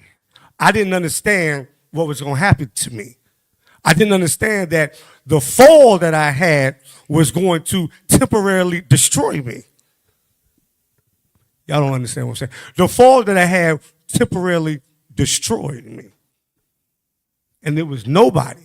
And when I tell you once your lover become your enemy, you in trouble. Huh? Because she ain't caring nothing about the sob story. You hear me? The one who used to sit there and love you to death. Y'all used to love each other. Remember, y'all was holding hands and y'all was doing everything together. Ain't that so? Picking out baby clothes and this, that, and the other. Now she the enemy. I don't care who fault it was, but that's what society. That is what the judge and the courts, that's what they're going to do. And you know what your friends do? They pick sides. Uh-oh. They pick sides. The women, now all of a sudden, her friends, they don't like you neither. Uh-oh. You've been knowing them this long, and you've been treating them right, this, that, and the other, but they call you and let you know, I got to pick a side, dirty. Well, I'm the one hurting. Shit, I'll put out my house. Oh, they ain't know that. We can't do nothing about that. I got to go with her. My point is this. When the depression seeps so hard to you, you can surround yourself with friends. You can surround yourself with family. But when everybody go home and you sit there in that dark, and you sitting there thinking to yourself, where did I go wrong? How do I get this back? And the person who you called your best friend at one time, the person you used to lay with and hug and kiss, the one you committed your life to, you reach out. I'll never forget this. This is what stopped me from the spiral. And I texted her. I said, you got everything now. You got the house, you got the door, you got everything. Where do you think this is going to end up? And the person you used to love and cherish, when they tell you, I think you're going to kill yourself. What? That never even hit my, you think I'm going to kill myself? Yeah, because I think you ain't as strong as me. Oh, shit. But wait, hold on. You know what's crazy? I wasn't. Y'all hear what I said? The woman, she knew me enough to say, you ain't strong enough to handle this. And I'm going to keep putting it on you too. I think you're going to kill yourself. And I said to myself right there, something said, you know what? This is the dirty part of it. It jumped out, slapped me in the forehead. It said, dirty, is you crazy? Do you hear what she said? Your ultimate reality is going to be, this twin bed is your reality, and you're going to kill yourself, boy. That's when I said, you know what? I ain't need to reach out to nobody then. I said, I got to stand up. I got to change something. Because I can't let this be my legacy. You hear what I'm saying? Do you know how many black men are facing the same thing? Depression is so prevalent. We suffer in silence. Do you hear what I'm saying? We suffer in silence. Women, they go to their friends and they can cry on each other. Oh, girl, you know what I'm saying? Well, you know, let's go out and get a drink and let's do this and the other. You just cut them off. Get rid of them. But men, we don't even want to be around a sad nigga too long, do we? Huh? You let one of your friends call you crying too many times. Oh, that's okay. He cried again. I ain't about to answer the phone. That was a friend of yours. You could have grew up together. You could have just met. You could have had something in common with each other. But now he is facing something you can't even understand. You lost everything. And if you do not have the strength from somewhere, if you can't find it somehow to dig down deep in your soul and pull you out of it, That's it. Lights out. And I'm saying not just lights out with suicide or this, that, and the other. Lights out with reality. You find yourself doing things you ain't never thought you would do. You find yourself associated with people you never thought you would associate with. All because you want to find some type of peace. Somebody to relate to you. Somebody to be able to tell you it's going to be okay. But the further down you go, it ain't okay. You hear what I'm trying to tell you? So when men, and listen to me, I champion this. Yes, I do. I champion this cause because if we don't learn to speak out, if we don't learn, it's okay to say you hurt. It's okay to say I'm sad. It's okay to cry.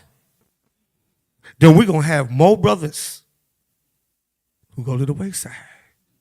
Do y'all hear what I'm saying? We're going to have more black men that's not going to be able to take care of their black boys and girls. We're going to have more black men who get lost to become a shell of his former self. These men have given me this platform. Y'all don't even understand. I'm coming alive again. You hear me?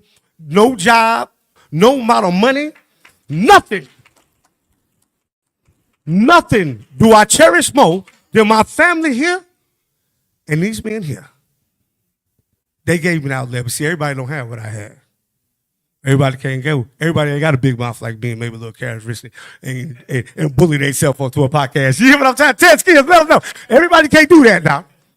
Some people just say, oh, shit, I got to be by myself. And that's sad. What do women do?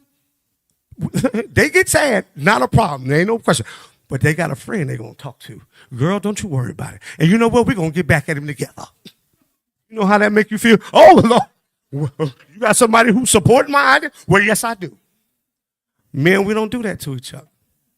You hear what I'm saying? One time I was telling a story on the podcast, right?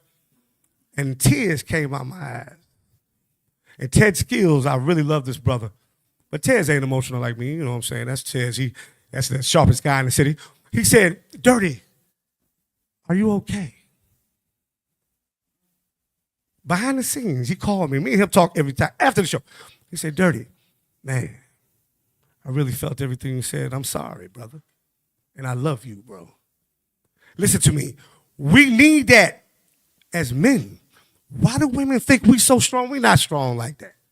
We stand up and use the bathroom. We got more hormones or testosterone. But I'm starting to question because something I don't know. But my point is this. I had to go to therapy. I'm in therapy now. I'm open to admit that. I think we all need some therapy. Give me a round of applause. Come on. These men are therapeutic for me, and I also go to therapy every Tuesday. I say, listen. She said, you know what the therapist told me? She said, you are one of the first men to come get therapy that's not court ordered. Uh-oh. Ain't court ordered. I went in there. I said, you know what? I got to do something by myself. I got to change this pattern. Because if I do not let this go, I will facilitate this life forever. And I had to open up and tell the truth. She said, well, Mr. McDonald, what you think caused these problems? Now, I could have blamed it all on her. I could have said, you know what? It was all her. No, it wasn't. No, it wasn't. Because I thought being a provider and a protector was all I needed to do. You hear me? I thought paying all the bills, putting my arm around her and protect her, that's all I needed to do to satisfy a woman to make her want to stay with me and keep my little girl with me. I was a cheater.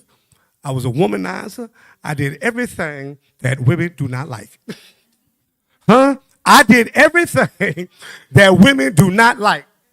You hear what I'm trying to tell you? Everything, and then some. So I said, you know what? And she said, well, is that true? I said, that's 100% true. But you know what else is true? We love different. See, some people ain't going to forgive you, never. Even though they could do some wrong to you, but they know so narcissistic, they ain't going to forgive you. They ain't going to let, you know what my problem is? I used to think it was a problem. My man B tell me that's not so much of a problem. Dice tell me this. I got a big heart. Uh-oh. So I care, right? My heart breaks when I don't talk to my little girl or my kids, this, that, the other. My heart goes out because I don't understand why I got a heart. Because other people say, oh man, just walk away. Don't even worry about it. You know, that's how men are, right?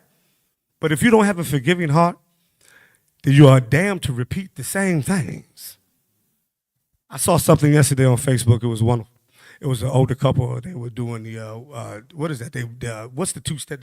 What is the hustle? Something. They was not the hustle, but they was ballroom dancing. They was ballroom dancing. And listen to me. They were so in sync with each other. His eyes was closed. You hear what I'm saying? And they was moving together. It was so graceful. I said, that's what life's supposed to be. You hear me? See, you're going to have problems. You are going to experience problems, but you don't have to destroy each other. And since men do not have an outlet to help each other, we get destroyed. It's more about it. It's not money for men. If you're a real hustler, if you're a real get up and go, oh, we get that back. Oh, you can take all that. We get that back. But the time with your babies, oh, you can't get that back. The image that they start to see, because the projection that somebody who laid up with you, who knows everything about you, is now feeding this individual. You can't get that back. What do you do? Right? So what I had to learn to do, I got to forgive myself. Yeah, I was terrible, but I wasn't that damn terrible. You hear me? I made mistakes. I won't make those same mistakes. And I will not love a person who truly don't love me and have a heart. Men, this is something that I champion. Mr. Clark, Ted Skill. These gentlemen said, Dirty, we don't share the same problem with you. You're crazy. But we love you. You know how much that made. Listen to me. For men to embrace me and tell me, Dirty, it's okay, man. We love you, brother. Even though sometimes Ted's will call me and got to talk me down. Okay, man, here you go, Dirty, being emotional again. What's wrong now, Dirty? Well, man, that motherfucker said, calm down. When you know your brother, you listen to your brother. They able to talk me down, and now we so together, it's unstoppable. Huh? But all men don't have that. You know how hard it is to be a man to go home by yourself, and you feel you don't have no hope. Ain't nobody there for you. You know, if you go to sleep, it's going to be the same thing to wake up to tomorrow. Y'all hear what I'm saying? That's the saddest thing, when you have no hope, when you give up on everything. Women will cry. Let me tell you something. Throw something, break something, then they good. Ain't that something? Women will cry, throw something, break something, tear up your house, whatever they're going to do. But at the end of the day, their girlfriend going to say, girl, go to get you a bag, and we're going to do this together. We ain't got that. You let your boy come stay at your house. Hey, look here, homeboy. I understand you. I talked you off that ledge, but you can stay here for 24 hours. Because you can't just come over here and keep staying. Women is not like that. And I don't knock y'all. I knock society for not teaching men how to feel and understand their feelings. How do you not understand your feelings? My father taught me the best work ethic. Stay with your family. He didn't go through what I went through. So how could he tell me about feelings? He didn't understand that. Y'all heard what I'm saying? So what I'm telling you is this is so important. This forum is as important as breathing. If you want to save our society and our culture, black men have to be embraced. If y'all want us to really lead, then give us the love so we can lead. Fix us. Help fix us. It's not your responsibility. And then we will be exactly what you want. But if you cast us away, if you tell us, you know what, I'll just trade up or trade down in some of these cases, right? You have left another man whose child doesn't know him truly, who the streets, and what do the court say? Once you go to court, you are demonized. There ain't nothing to talk about. Because if y'all couldn't work this out, we'll work it out for you. I love y'all, man. Let's go on to the next person. Hello, everyone. My name is Alicia White Walker. Thanks for having me here today, Dice and Dirty. Always. I just want to piggyback off what Dirty said about depression and with men and things of that nature. As you guys know, my husband, he did 18 and a half years incarceration. He's here now. Y'all give it up for Lord Vic in the building too, man. And I had to learn how to embrace a lot of the things that he went through. And for a long time, it seemed like I was locked up too, dealing with the system. And even to this day, he's been home and he's doing well, but I still see that there's things that he battles with, and that we have to talk about. He's handling it well, but I always give him that open door policy to talk to me about any and everything. I always make him feel welcome and let him know that I'm here and I understand. And depression is real. You can be going through a situation and not even know that you're depressed. Anxiety is real. And I say that because oftentimes we might look at other individuals and feel that they're handling a situation a certain way, but you don't know what they're going through behind closed doors, like Dirty said. Depression is so much going on in the world, the news, social media, Facebook, and then you have your own life problems. You have to be conscious of what you allow your energy to attract. That alone can make your depression and anxiety worse. So I feel that as a black woman myself, it's important for us queens to embrace our black men, to let them know that it's okay. Amen. It doesn't necessarily have to be your mate. If you see another brother going through something, it's important that you let him know that it's okay, because it's okay. And us women, we go through things also. So I feel that we do need to embrace depression and you're not crazy because you're depressed. You're not crazy because you having a mental challenge at that moment. You have to embrace it, and the only how to get to the root of the problem is to accept it for what it is and work on it. Man. Before you pass the mic, I'm sorry, Ty, give it back to her right quick. She's so modest, y'all. This woman does a lot. She's an educator. Can you run down things that you do and how they can contact you? And I want y'all to know, how many years did brother do? 18 and a half. What he was looking at? 20 to 40. And he got out early because of what? He fought his way out. He got his case overturned. He fought his way out. He learned the law. We learned the law together. I'm about to say, don't forget yourself. You did a lot, and it was because of you sticking by him and allowing him, helping him, and came out. But one thing about this woman, she don't play. She said, when you get out here, you better tell the truth and let me know if you're going to be with me or you're going to be in them streets. Either way, she stuck by his side. And that's beautiful. He came home. He married her. They've been together since then, and they are one of the best 10 years. couples I ever seen. 10 years now. And if everybody look to my right and that little beautiful young thing over there in that pink, her name is True. Everybody say, hey, True.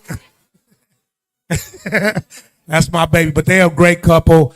Alicia, I love what you do. You are educator. Can you tell the people about your book, and do you have some with you right now, Well, please? yes. I'm an educator, entrepreneur, book art. I do it all. I'm a women empowerment activist. I have a women empowerment book. I'm writing my next book now.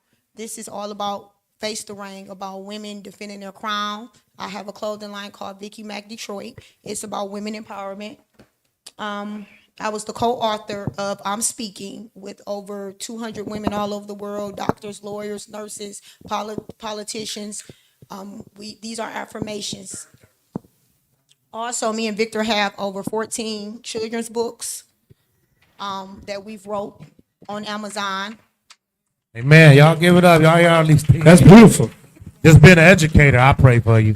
These kids are so hard to deal with these days. Yes. Yeah, they are. They are. So, we're blessed and we're thankful. We're humble because we know things could have been different. So I don't take anything for granted, and I appreciate you, allowing me to be on this forum because it's a much needed talk. It is. It is. And for her husband, who's a great friend of ours as well, grew up with us from that way. This man does a lot. He's a great father, a great husband. He inspired me because he worked all day long. He has his own clothing line, several of them. He took on the responsibility of a stepson who they are raising together. He's incredible now. And I want y'all to give it up for my brother again, man, because I love him to death, and he's a great man. That's beautiful, man. And he's a local Come here, Vic. Come to the 25-time corner. worker. Come up here, Vic. Come so the people can see you. I want them to put the name with the face. This Mr. Walker right there. There you go. Round of applause there, brother. He got on one of his brands now called the Early Bird. Check him out. Go on and do your model. Do your strut. All right, now walk off camera. Yeah, I love you, man. I like that there. Thank you, brother. I also want to say this. When Victor first came home, he had got a job at Morrison. They were only paying him like $300 a week. And I remember him coming home saying, "This ain't no money. I can't, you know, this." He wasn't comfortable with that. And before he had got home, I was already handling everything anyway.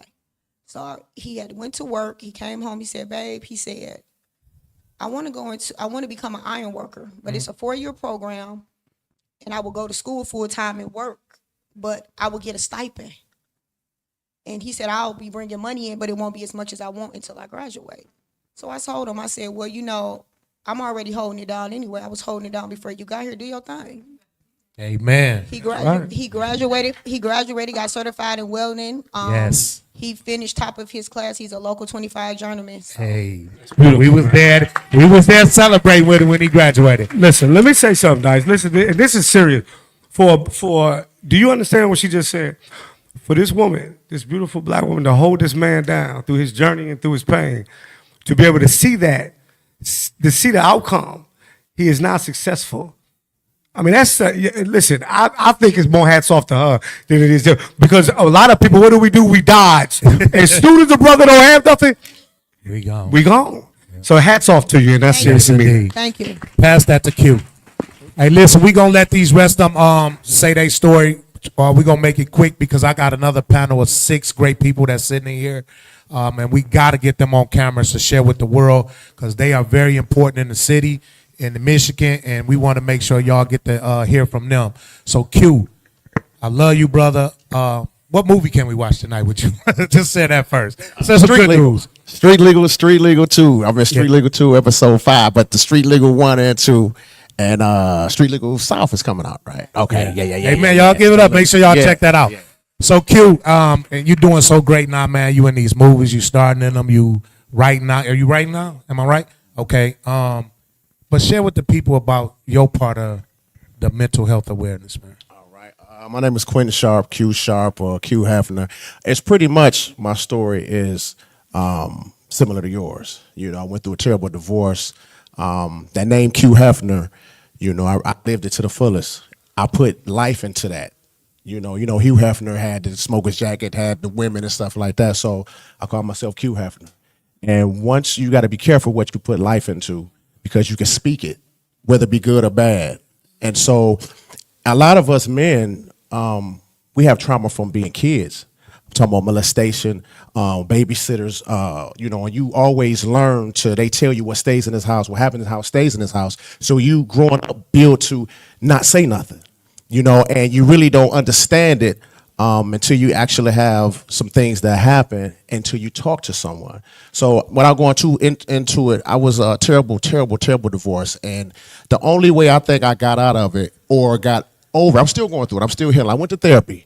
I work at GM. I got transferred out to Flint. I was driving an hour away, crying every day, falling asleep at the wheel, ran off the road, almost killed myself. You know, so it's hard because, like you said, I had 3 girls. I'm the first person, that first man that they see, you know, and they love me dearly. So I had to take accountability. That's the word I'm getting to, and that's one of the reasons that I'm getting past it now. Is accountability, because I pointed the finger at everybody instead of myself. And then when I did that, God stripped me of everything in order to replenish what He needs for me to be closer to Him. You understand what I'm saying? So I can sit here and I can talk about it and be transparent. And I just want to say, one of my friends, it's many friends and family members that got me through, but it's one friend that's here that taught me accountability. And I had to listen to her because she wasn't holding no punches. Because she was like, Q, you have to take accountability. This is what you did. And this is my friend, my business partner. I mean, this is my home. She's everything. Sheila Shops is here. Can you come here, Sheila, please? You know I'm gonna put you on blast.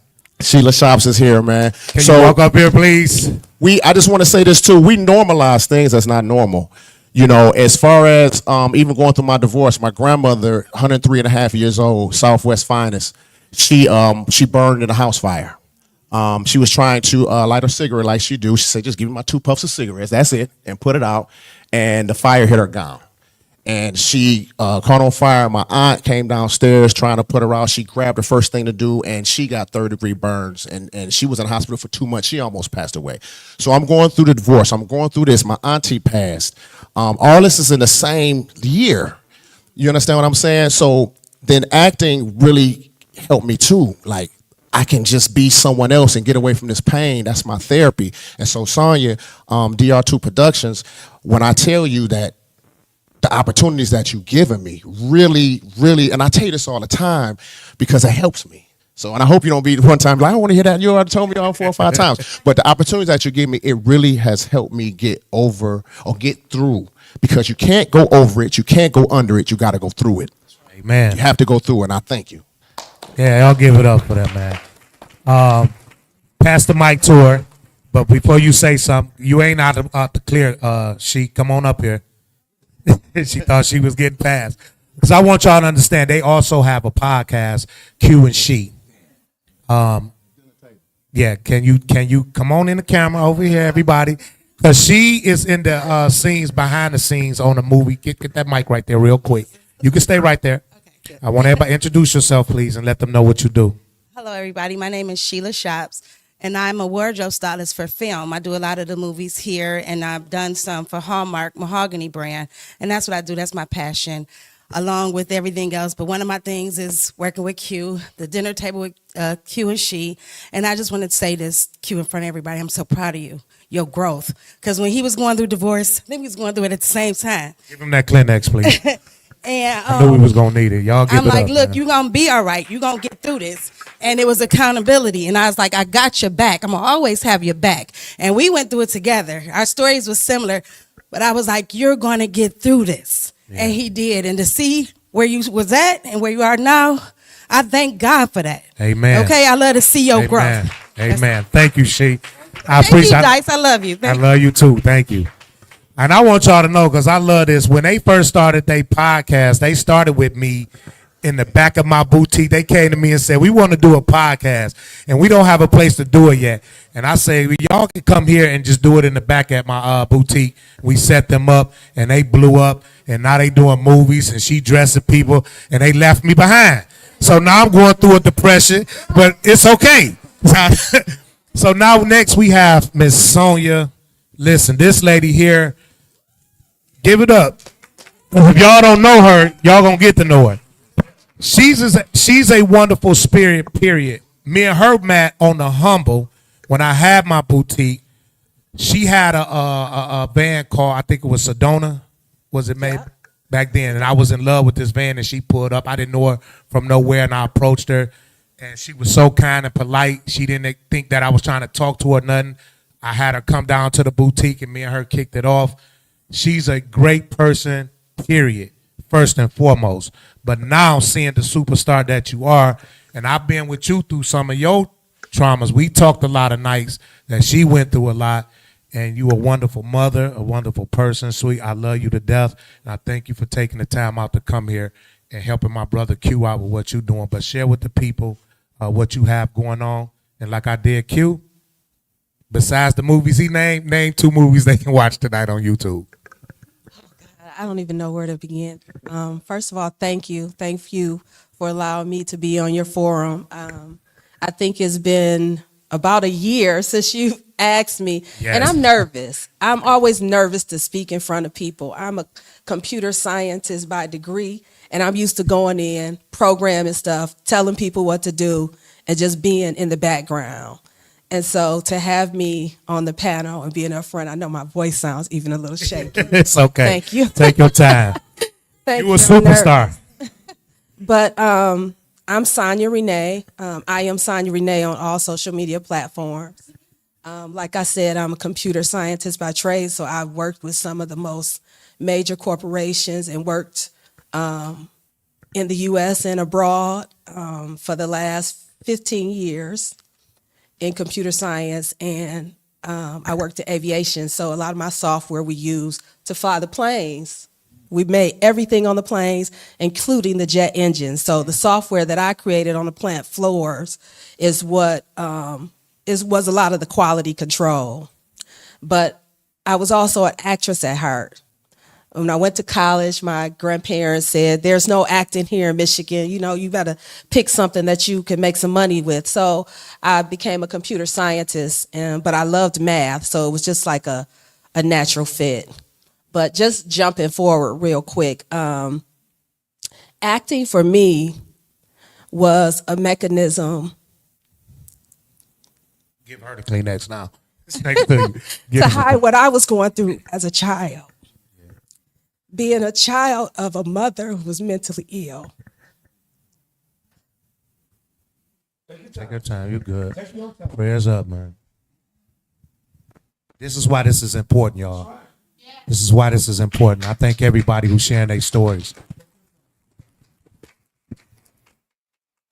And I won't get into all the nitty ditty, all the little details, but it taught me a lot.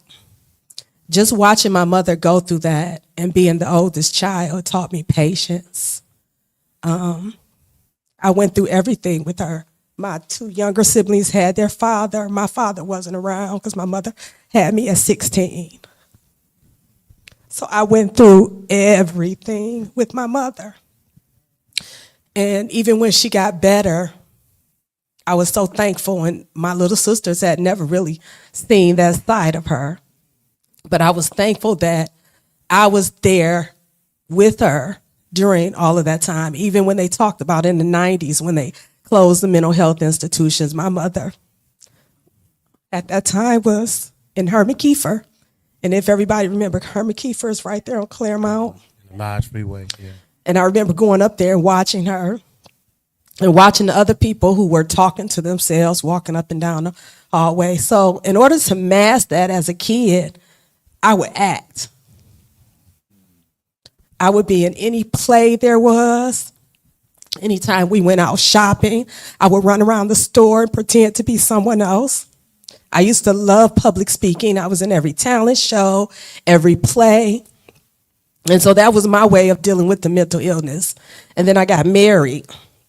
And I just want to give kudos to you for being able to stay in that situation and, you know, help your husband. I wasn't lucky enough to want to stay, but what I did understand is that Black men mental health is important. Yes. So when it came to divorce and he wanted to go through an attorney, I said no, because I already knew the damage. I had seen it previously that they do to families. I said, if we're going to do this, then I'm going to do it. And I learned the process and how to fill the paperwork out and go through the divorce.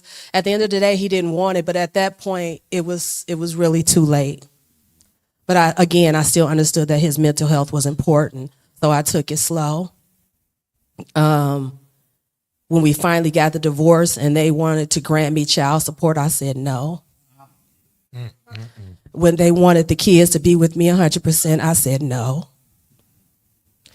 I knew that it would hurt me not to be with my kids every day, but I knew it would destroy him not to be. And he would be more open to me coming to the house visiting the kids than me having him come to my house. So I took all those things into consideration because it's important that even if we're not going to be with your, you know, the person you grew up with and married, that it was still important for him to be okay. Amen.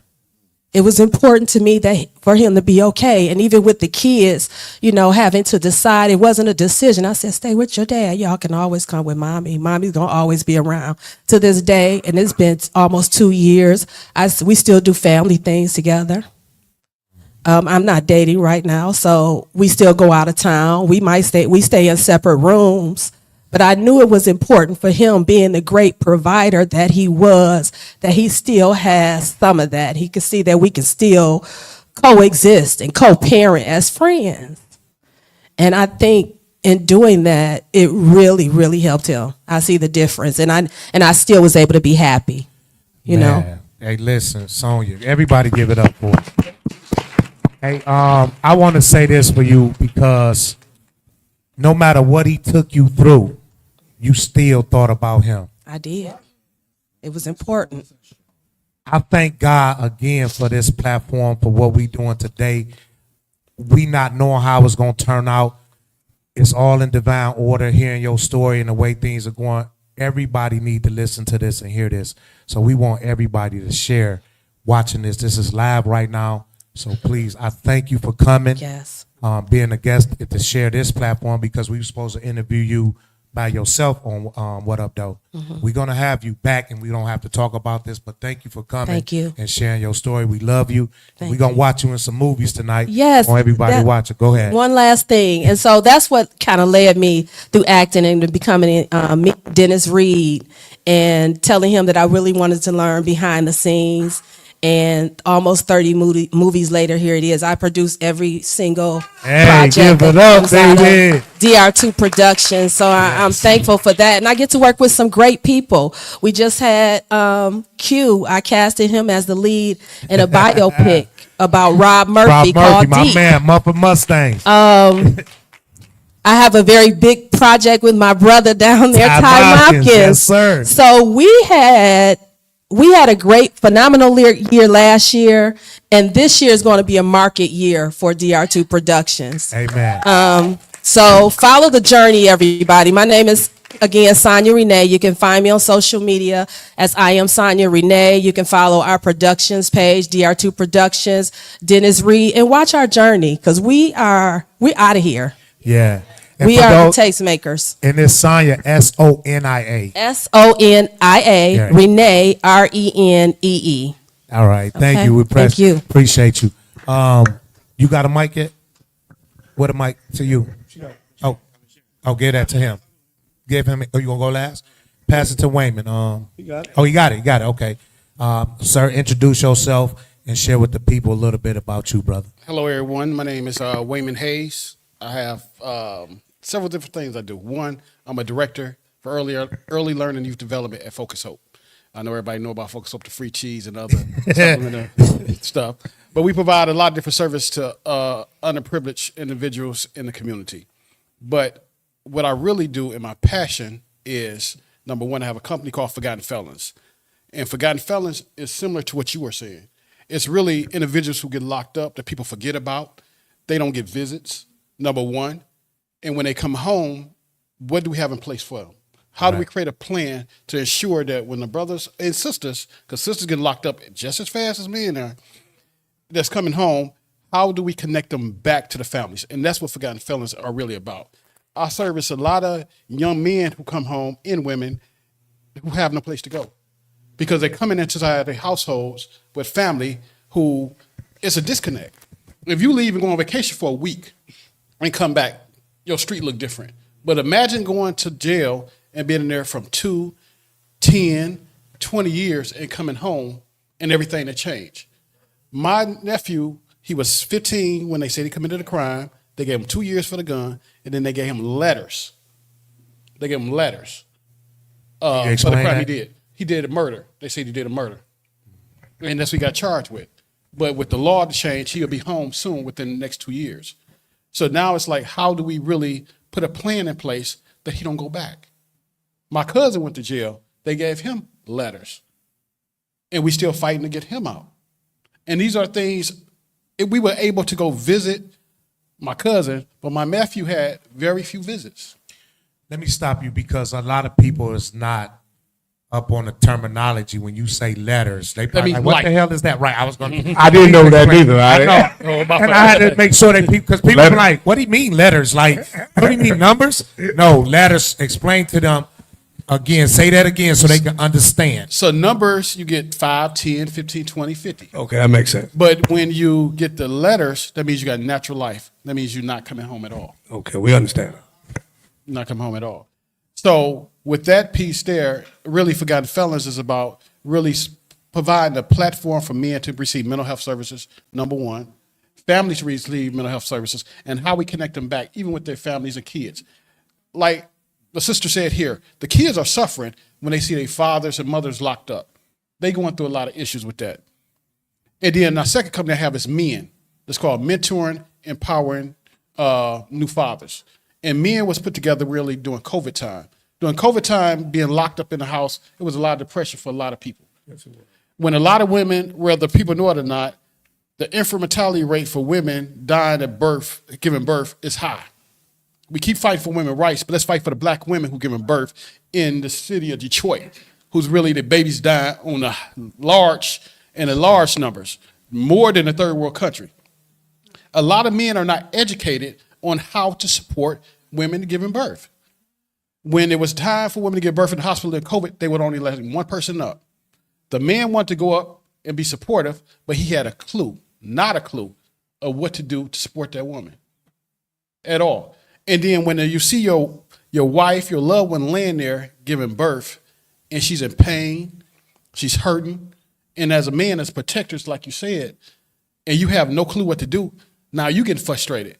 And then they start calling the security to kick us out. They call security. A lot of men got put out the hospital. So now she's giving birth alone in pain. A lot of women bleed out. A lot of women go through postpartum depression after giving birth, and a lot of issues. And men don't have a clue of how to support them.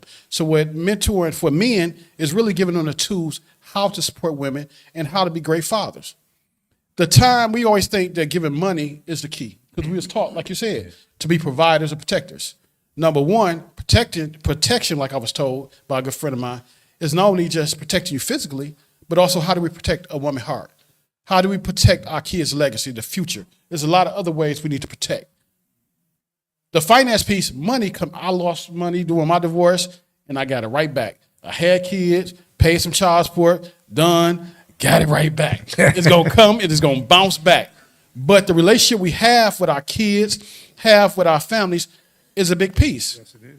It's the big piece right there. And I think we miss past that. So that's really educating men on that piece. And with myself personally, when my father passed away, he was in the household, but he was a Chrysler working man. He worked hard. Yeah. He worked real hard.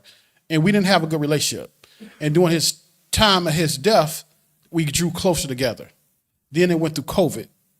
And then after COVID time, I'm sitting in the house alone. It was in the house alone.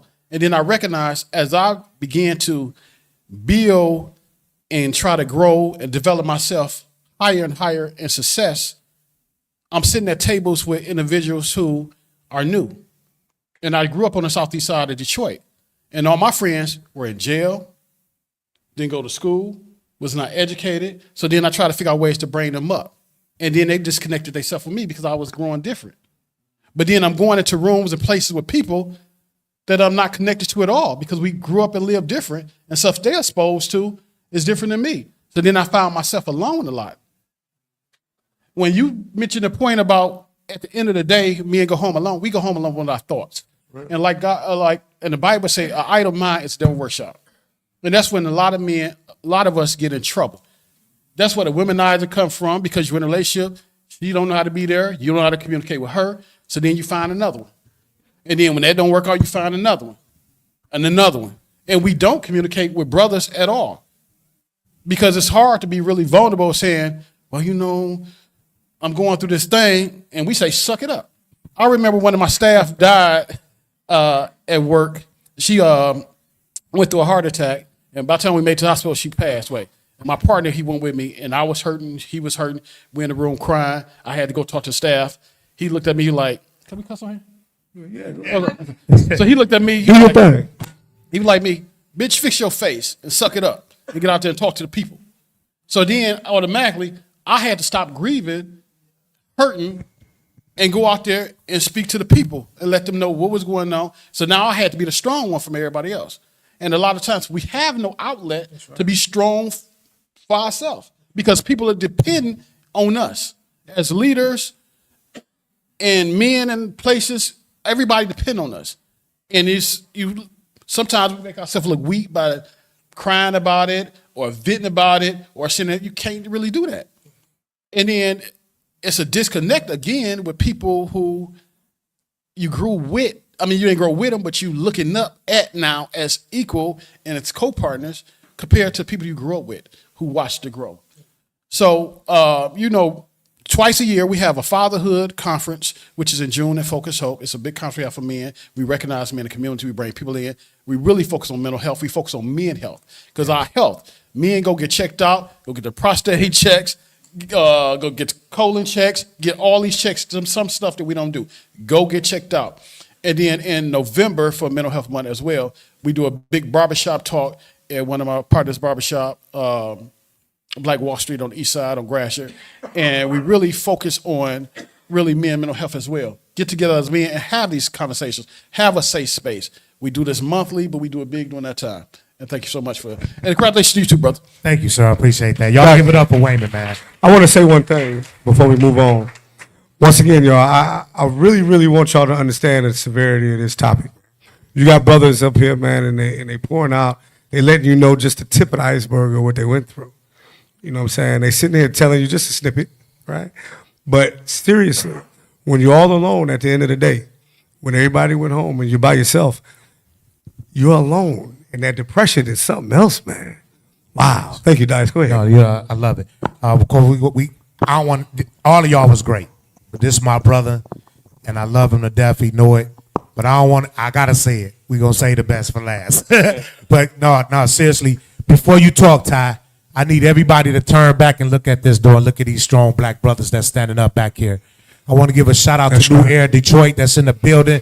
New Air Detroit Elite. Man, Zeke. Listen, this is a group that inspired me to do a lot that I do in the community. When I tell you, they don't wait for you to come to them. They don't have a building for you to come to them. But they do, but they go to your door. They go to the neighborhood. They go up the block. We need to help them. They had an event yesterday to sign people up to play your part to give back in the community. And I can ask right now how many people in this room besides myself and What Up Doe Podtalk was there, because I guarantee you y'all probably didn't know about it or hear about it. If you don't know about New Air Detroit, you need to look them up, follow them on all social media platforms. And on Facebook, it's New Air Detroit 5.0. On Instagram, it's New Air Detroit or New Air Detroit. But y'all need to follow them. They do a lot that we don't do. They go out here and knock on doors. They got resources. If you're losing your house, paying your bills, helping you with your families. These brothers go through the neighborhood. They inspired me, and we go out and help them. They clean up as they walk. They do the block parties. It's so many different things. I want to say a total of 13 different things that you can sign up for. Y'all have to show these brothers some love and respect, because understand this, it's not only in Detroit.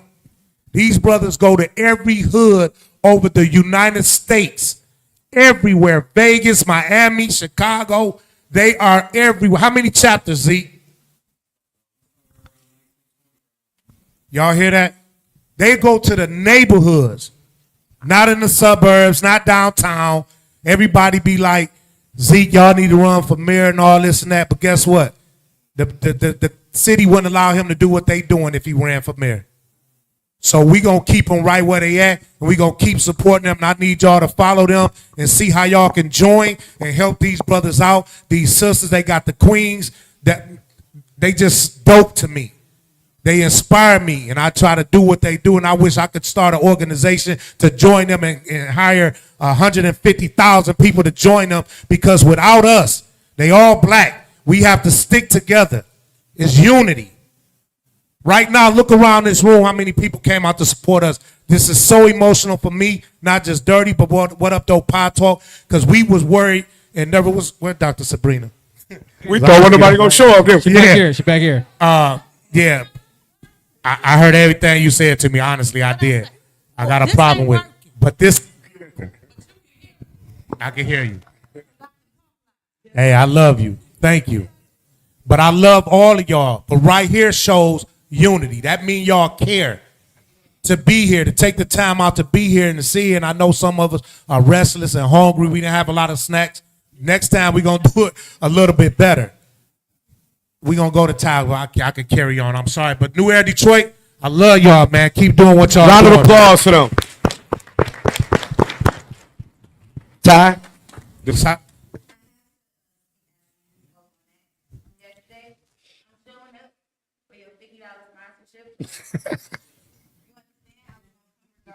Yes.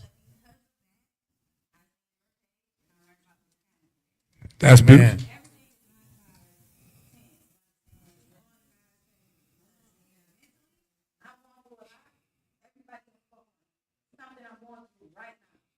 married this person within like 3 years. I don't want to be long-winded, but everybody has spoke on it. Mother-daughter issue right now. My mother and grandmother, mental. I don't want to leave them. I'm here. I want my peers here. So hopefully next time I can bring people my age. I'm 33. So there's a disconnect between your era and my era. So next time I hope to see more people my age here listening to you all. Thank you. We appreciate it. Y'all met this young lady yesterday. They got tiers that you can sign up for New Era Detroit and What Up Doe Podtalk podcast. We started a man and a woman. We paid their first month, which is $50 for the third tier. And y'all can find that information out through one of them while y'all here, because they got 3 different tiers and we need y'all to support this. So we decided we're going to get somebody started to where we can encourage them to move forward. So we paid their first month for them, and this young lady was one of them. For one guy and one guy and one woman. Yes, sir. And you know what? Also, we wouldn't even be starting with how we started off if it wasn't for watching Zeke and New Era Detroit and what they doing. And this is one of our mentors on how we even got started, because what it takes is just that one seed to be planted. And then look at all of us that's here right now. Everybody in this room right now is in some type of position of power. And even if you don't have a position of power, you in this position, you in this room right now, you have a chance to do something for your community. Amen. And if y'all don't know who that is, that's Gino, a.k.a. He got like 9 names for What Up Doe Podtalk podcast. All right, time out. I'm sorry to hold you up, brother, but you so important. I love you. Where my jacket at? First of all, Tom Hopkins. I wear a lot of hats, and contrary to what people believe, I really don't like a lot of attention. So I just want to say that this is definitely needed. And I just want to, everybody here, clap for yourselves, because this is a big step for you to even come out. Because even though we are on the panel, like the young lady just said, it hits a lot of nerves, what you're going through as well, too. And if we can be a vessel where we can just have our name and you are kind of familiar with our background and what we do, and that makes you come out, this next one is even going to be bigger. I just want to say this. How many people, show of hands, because we all here, so ain't nobody got no pride right now. Ain't nobody trying to be, strong and all that. So show of hands, how many people has functioned through pain before? How many people has functioned through grief before? Grief is the price we pay for love. Absolutely. So when you love something very dearly, grief comes with that love. And sometimes you can be raised in grief. So I say that to say this about me. I was raised in an anxiety and depression household, which trickled down into me and infected me as well, too. A lot of people look at some of us and they say, man, you got it all, but behind closed doors, we barely got it together. And I tell people that all the time. And it's just been lately, maybe these past couple years, that I've been very vocal about, how you have functioning alcoholics, people that's function on drugs. Well, I'm a functioner on anxiety and depression. I deal with that shit every day, right? And you would look at me and be like, man, Ty, you everywhere. You do this, you do that, you do that. But it's, it's like a song R. Kelly did, I wish. Y'all look at me and say, boy, you've been blessed, but y'all don't see the inside of my unhappiness. Sometimes what you go through, nobody around you can help you because they don't understand you. So going back to what I said, a lot of my anxiety comes from survival, but a lot of my depression comes from my success. Because success will bring guilt. Success will make you see people that you love and who you grow up with, like in my old neighborhood, the 12,000 block of Roseline. So it was a tight community there. And we all struggled there, but we didn't know we were struggling because everybody struggled. So we thought that that's the way you lived. And you said Focus Hope, right? Focus Hope was some of our dinners some night. Peanut butter was the peanut butter cookies. Some people used to take baths in the powder milk, and things like that. The government cheese and all that stuff. But as a community, right? So my story is a little different as well, too, right? So I come from a mixed marriage. My mom was white, my dad was black. I never knew any of my mom's family because they disowned her for marrying my father, for being with my dad. So it was already, I grew up in hate. My dad was an alcoholic, but he was a functioning alcoholic. He was abusive alcoholic. So I came up with depression from him and anxiety from him.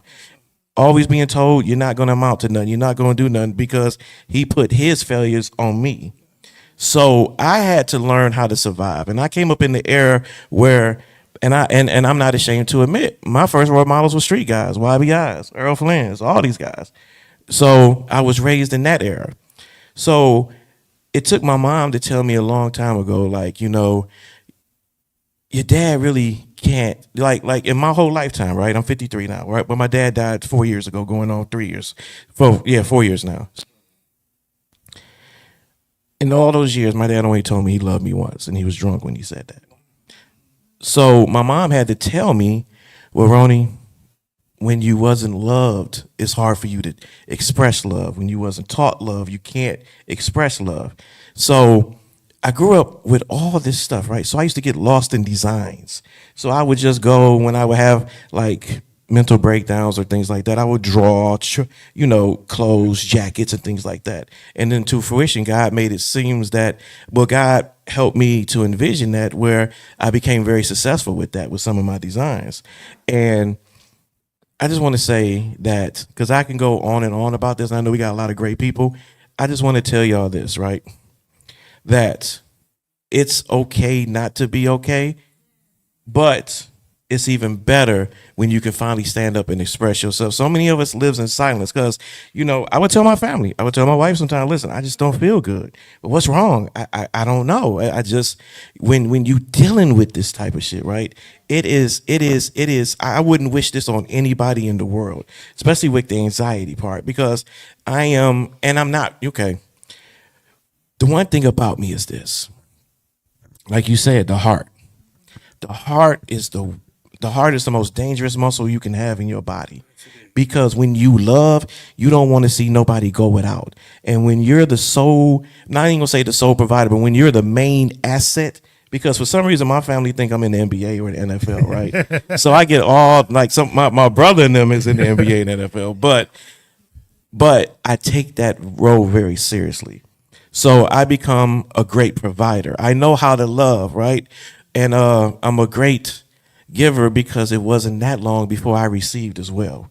So if you know me, right? Like I do all kind of charity events. I do this, but the one thing about it, I do it anonymously, right? Because I don't want nobody to put me at a center of attention type thing. And I got to get out of that too. I got to start saying, hey, yeah, you better join me. Yeah, I got to stop doing that. But I just want to tell y'all this, right? How many of y'all, I don't even want to say think. How many of y'all know y'all depressed? How many of y'all really know what depressed is? So a lot of us, when we get depressed or anxiety kicks in, like, so with me, right? When my anxiety kicks in, I start eating a lot. When I depress, I go stale. And just recently, as in 2021, I stayed on the couch for almost a year. And this was during the time, Dirty, I think you was going through some things too. So we was kind of mentoring each other in Dice, and we all had a triangle effect. And it was so funny how we both was drowning, but we all was here to have a hand to help pull somebody up with. And you'll never know how much that mean to people. So 2021,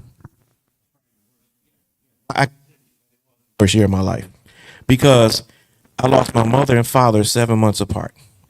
Lost my dad to a heart attack in February. Then 6 months later, my mom died. My mom died. She had her ailments and all that, but my mom died from a broken heart.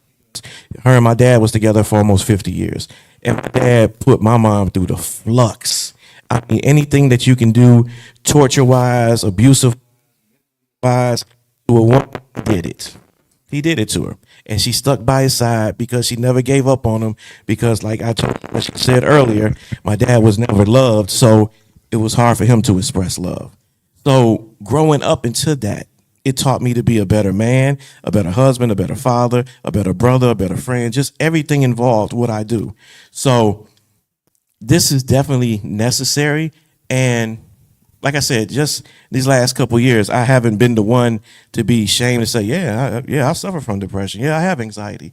Because if it takes for somebody like me to be seen to bring 20 more people out that can talk about it, That's how you heal. You heal from this shit. Amen. Amen. Because this is some lonely shit. And you can have, listen, all y'all can gather around right now and be like, I love you, I love you, I love you. But until you carry that weight, it sounds like the cartoon from the Charlie Brown teacher that want. It's something that, and then some people can't understand it either. They're like, why you can't snap out of it? Well, it's not like I'm trying to snap in this shit neither. You know what I'm saying? So it takes strong people to be around you to understand it, what you going through, right? And so I hope that this is the first of many. And pretty soon, I hope this can be something that we can do like at a Fox Theater, at like the African American Museum, because if it starts here, this needs to be spreaded where we can talk about more.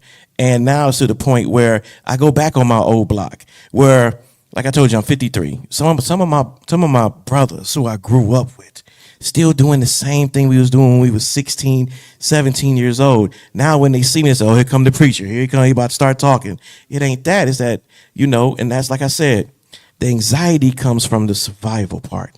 My depression comes from my success sometimes because I don't want nobody to look at me like I'm somebody. You know what I'm saying? Even though I have made a name for myself, but I'm still from the 12,000 block of Roseline. I'm from the real Detroit. I'm not from the social media Detroit.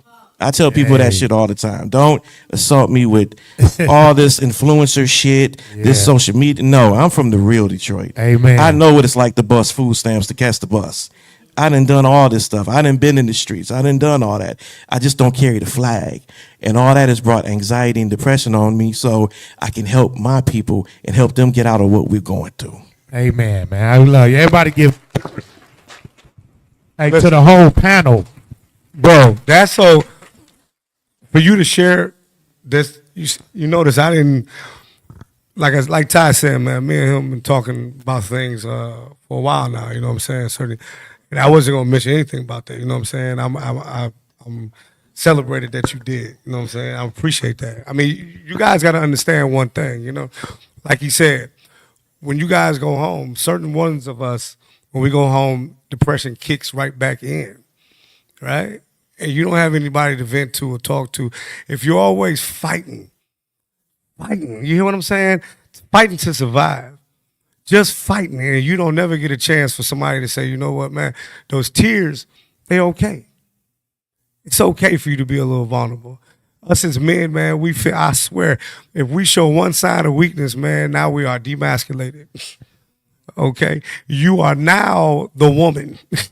And that is the most hurtful thing to me that I see brothers go through, man, that you have nobody that you could cry to. Because don't y'all understand, let me tell you something, man. If y'all allow us, if you come with us, the journey is so much easier when we do it together. You hear me? Anybody can try to survive something, man, by themselves. Black people must do it together as a family, as a unit. And the woman is, listen, let me tell you something. The woman is so strong and so influential in that man's life, she can do two things. She can either build him up or tear him down. You hear what I'm saying to you? So for you women that are here right now, understand one thing. Oh, we love y'all to death. We love y'all more than you can understand. That's why we're willing to do the things that we do for y'all. Now, either you can build us up and you can tear us down also. The same person that you say you love. Breathe life into that man. And let me tell you something. To the moon, Alice. That's where we going. And I just want to say one thing right quick, too. I had to mention that triangle effect that we have with me, Dice, and I guess your name is Clean now, so you clean. So, Smooth. It's Smooth now. He clean.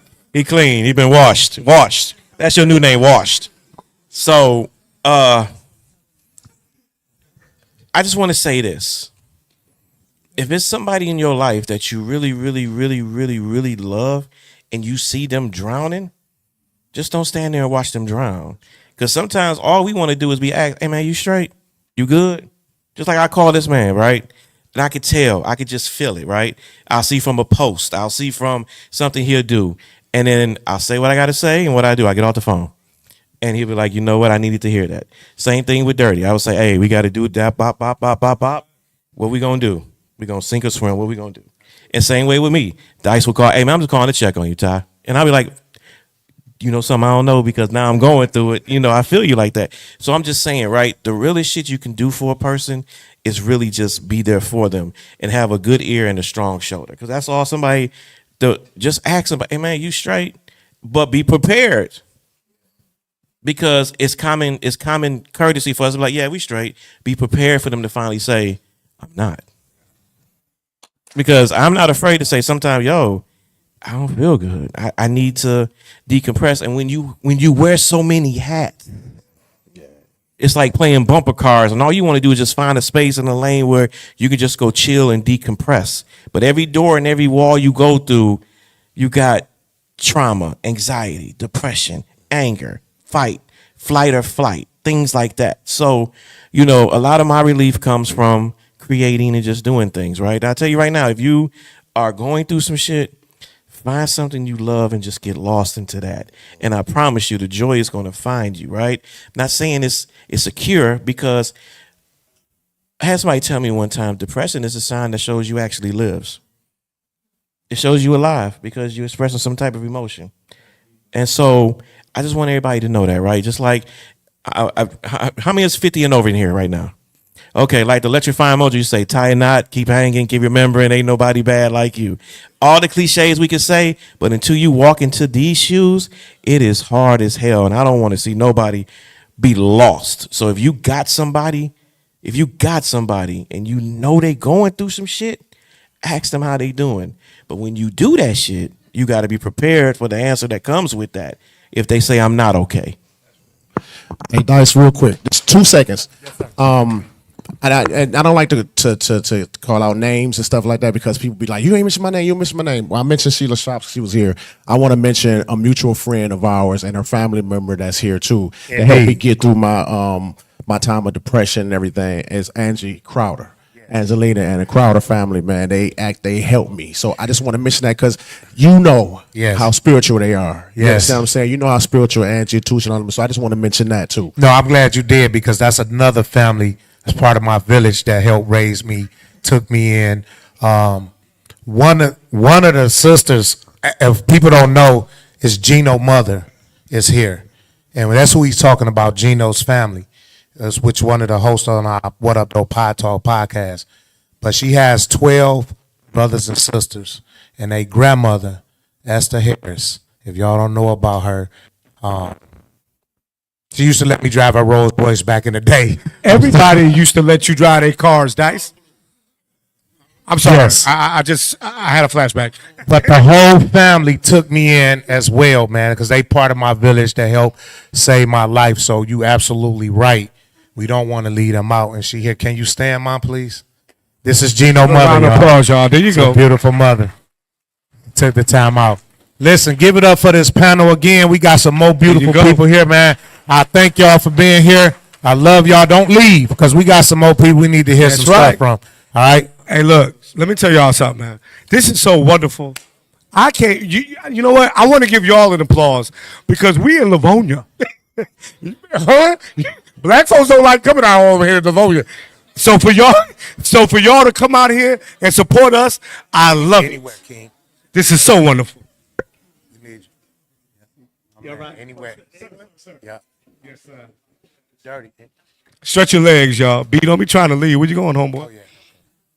Stretch your legs, y'all. I know you ain't leaving now. What we doing? Dirty, we going to need your seat. That's not going. We need it. Hey, No, hold look. on. Well, Kelly. Okay, yeah. No, hold on. I wouldn't. Let's make some arrangements.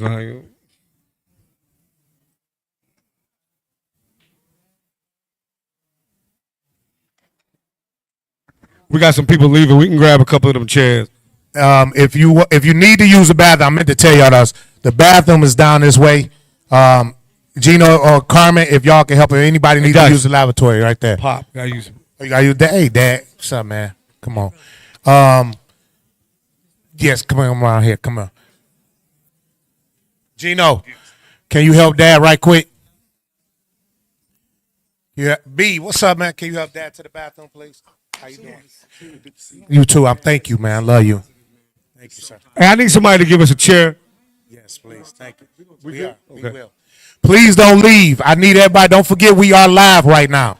We still are live on TV. If you got your phone, go to Dice Clark on Facebook, push the share button, or follow us on YouTube. What up, Doe, W.U.D, or the Spectrum Talk.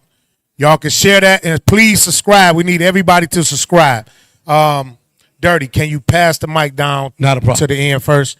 And we're going to start on that end. I'm going to get this mic to my favorite person tonight who's been getting me together, which I love it, Miss Dr. Sabrina. I love you because I'm going to need all the help I can get, okay? All right, hold on. I'm going to give it to you. I'm going to start on this. Please keep talking at a minimum so we can hear who's here.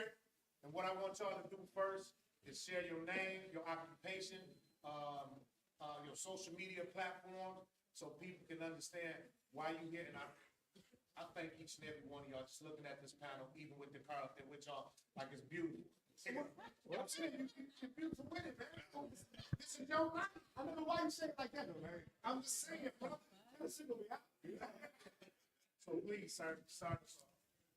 Good evening, everyone. My name is Raphael Washington. My friends call me Ray. Wayne County Sheriff. Been elected 2 times to serve you all in Wayne County.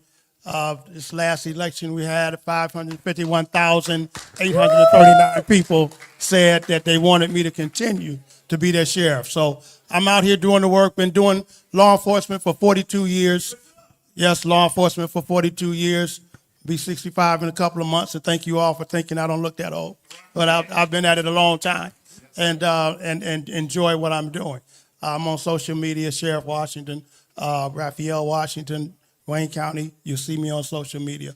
Look us up. We're doing the work of the people. We're doing what the people want us to do, and we're happy to be here to serve. Thank you so much. Oh, okay. I love what you're doing. I know your job got to be stressful. Very stressful. So being in that industry, Yes. times that when you get stressed out and need to get there, Absolutely. all that as well with all you see in the streets what's going on. Yes. Okay. Yes, so that is absolutely correct. And we in law enforcement, we don't like to do that. And we need to do that. It's a situation of if I'm looking at someone that's been decapitated in an accident, heads off their body, children decapitated, and I can talk about what we're looking at and eat lunch at the same time, that's something wrong with that. That ain't normal stuff. And when we see that so much, we become desensitized to that. And we do need to have mandatory situations where we go and see psychiatrists and those a lot and just speak to somebody. And law enforcement and even people in fire, first responders, they don't do that because they don't want to be looked at as weak. Don't want to be looked at as something's wrong with him. He need help. They may take my gun. They may think that I'm on the edge. And oftentimes we are on the edge. And we need that help. And so hopefully at some point we will be mandatory. Not that you're going to be in trouble, but just that we as law enforcement go out and speak to someone and let someone speak to us and let us see things the way that we should be seeing them. Because as long as we talk to each other, that's not it. And so I'm advocating for that, to make sure that we get, we got all kind of union issues and things like that that we have to deal with to get to that point. But I think we should. I think it'll help us tremendously. Thank you. And working quickly before you pass it over. Sure. Can you share with the people, because you guys are hiring right now? We are hiring, yes. Yes. Information for that, they looking to be on the sheriff's department? Sure. So law enforcement is still a noble profession. We're trying to get our young people to understand that. When we were young, all we wanted to do was be police, fire, doctor, or lawyer. They got a ton of opportunities now, and we're glad that they do. A lot of our young people want to be social media influencers, and I just found out what that is. I don't even know what that was. I didn't even know what that was. I'm like, what do you want to be? But I have been doing this for so long. That's what I do. And so we want them to understand that we are hiring 18 years old, GED, high school diploma, very little contact with police. That's why we're trying to catch people early before they, somebody said in here, out of mind is devil's workshop. So we're trying to get our young people something to do as they're getting ready to graduate. And those that have graduated, everybody's not going to college right away. Some of us who are leaders in law enforcement did not go to college for various reasons right out of high school. Single parent homes had to go to work. Some of us are married at a very young age. We had families, we had to go to work. But we still stayed the course to get our education done, and one day you become the chief of police or the Wayne County Sheriff or something to that effect. So we're hiring www.sheriffconnect.com/join. www.sheriffconnect.com/join. You go on there, you fill out the application. We'll be right back in touch with you, and within a month or two at the most, you start your career in law enforcement, making $50-something thousand coming out the gate. You're going to make $80-something thousand over 4 years, and it's a career opportunity. And so we want those young people to know you don't have to be in your parents' home forever. You want to be adults. We want you to be adults. We want our kids out of our homes doing it. Yes, we do. And mine's been gone. And I told mine that you got 22 years old. You're going to have to figure it out after that. And you got to turn your keys in because you got to be an independent young man. And so we want our kids to do that, to have something to do, have a career in law enforcement, a noble profession again, and come be the change that you want to see in law enforcement.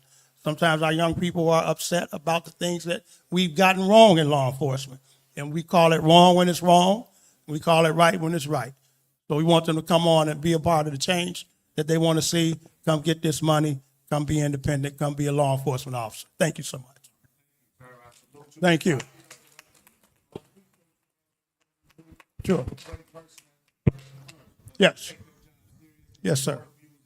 So I love you, and I'm glad to have met you. Thank you so much. Take the time out to be here, mean a lot to us. Anytime, anytime. Thank you so much. Yeah, and I'm sure my sister, shout out to my sister, Rhea Conley is here from Rumble Rio. Y'all can catch her every Monday. What time, sis? 6 p.m. to 7. But I know she put it in the comments. We want people to really apply for that. And I love your We do. commercial. Yes. There's so many positions that they can apply for. Yes, it's you come in, you can work in the jails. You're going to have to work in the jails pretty much for 6 months or so once you come into our agency. But after that, we have various things you can do in law enforcement. And just come on and be a part, check it out. And I'm telling you, a lot of people said, I'm just going to come in and do this for a minute, then I'm going to move on. And they're still there after 10 years, after 15 years, and they're getting ready to retire. Come make it a career. You come in here, you be the change you want to see. I promise you, you'll make good money, and you'll be able to start a career and retire from a career in law enforcement at the proper time. Yes, sir. Yes, sir. Sure. Judge Kenny. Thank you, sir. Because where's Ty Mopkins at? Ty, come here, man, because we forgot something. We really forgot something. This is bothering me. He didn't get a chance. I know there's a lot going on. We all over the place, but I love it. But not only Alicia and Vic with that great family, but Ty Mopkins' wife and daughter is in the building. Y'all give it up for them because they are so supportive. Can y'all stand up, please? Look at me. She's like, I knew it. I knew that was going to happen. But this is another couple that what he tell you, what he go through, you got to understand he has a wife too who's very supportive and a daughter. And niece, stand up again. Because she is, the niece, not the mama. No, I'm talking to my niece, please. Can you stand up? Niece. No, not me. Yeah, that's a big name. That's my meat. But listen, this is the president. For y'all who don't know, because we got Motu Vijay in the building, we had it up, but Ty came in like the father he is and said, take that wine, that champagne down because this is mental health awareness. We don't want to advertise that. The only reason why I put it up is because they sponsoring this, and Ty has his own wine out, which is called Roseline Wine. And this is the CEO, his daughter. He built, just real quick, share with them about that. So I partnered up with Skrill a couple years ago because, I deal with a lot of stuff, right? So thank God that I'm in the industry that I deal with corporations like Nike, Adidas, Starter, Puma, Reebok, everybody that you can think of, right? And we will go to these big extravaganzas, right? And we would be celebrating with something that's not from us, meaning like from our community or our people and things like that. So, of course, you see the big names, right? Nothing against them. You'll see like the Hennessy, the Moet, and all that stuff. And I'm like, well, where's our champagne at that we own? Where's our wine at that we own? Where's that we own and we're not the face, but we own?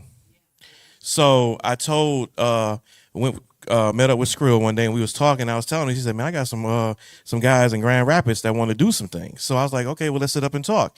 So we sat up and got some things going. So the first time I did a wine, I wanted to name it from something that I grew up on. Like I told you earlier, I come from the 12,000 block of Roseline, right? So it's a rosé wine and it's named Roseline off the street I grew up on. So what I did, I'm pretty good at creating hype for things and marketing and getting people excited about some of the things that I do. So what I did was I took the wine.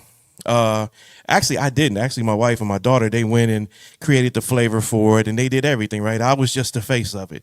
So as we got it going and everything that's going and going and going and going, I relinquished the reins to her. Because I want her to have something, and I want to pass down generational wealth, right? Because, you know, I broke generational curses, right? It used to run into my family until it ran into me. So those are the things that we're teaching now, where her, my son, and I'm just trying to give everybody something in my family to fall back on. And I'll let Skrill talk a little bit about Motu VJ. Thank you, guys. I'll give it up for Ty again for that. I'm Skrill, James Eberhard Jr., but like everybody know, Dirty as Dirty, but best known as Skrill. And a lot of people know me from community work in the community. But I became a serial entrepreneur because being in the community, I seen that, you know, we kept asking for, you know, donations. The government wouldn't give us any money. So I went into nonprofit to hold nonprofit accountable, to stop fundraising off the work that grassroots organizations was doing because they have the infrastructure and the capacity to actually receive the funding. So I went into nonprofit and created my own nonprofit. But that led me down to like, how do you fund your nonprofit rather than start asking the government for money as well? And so I became a serial entrepreneur making investments into industries that black people are less than 1% in.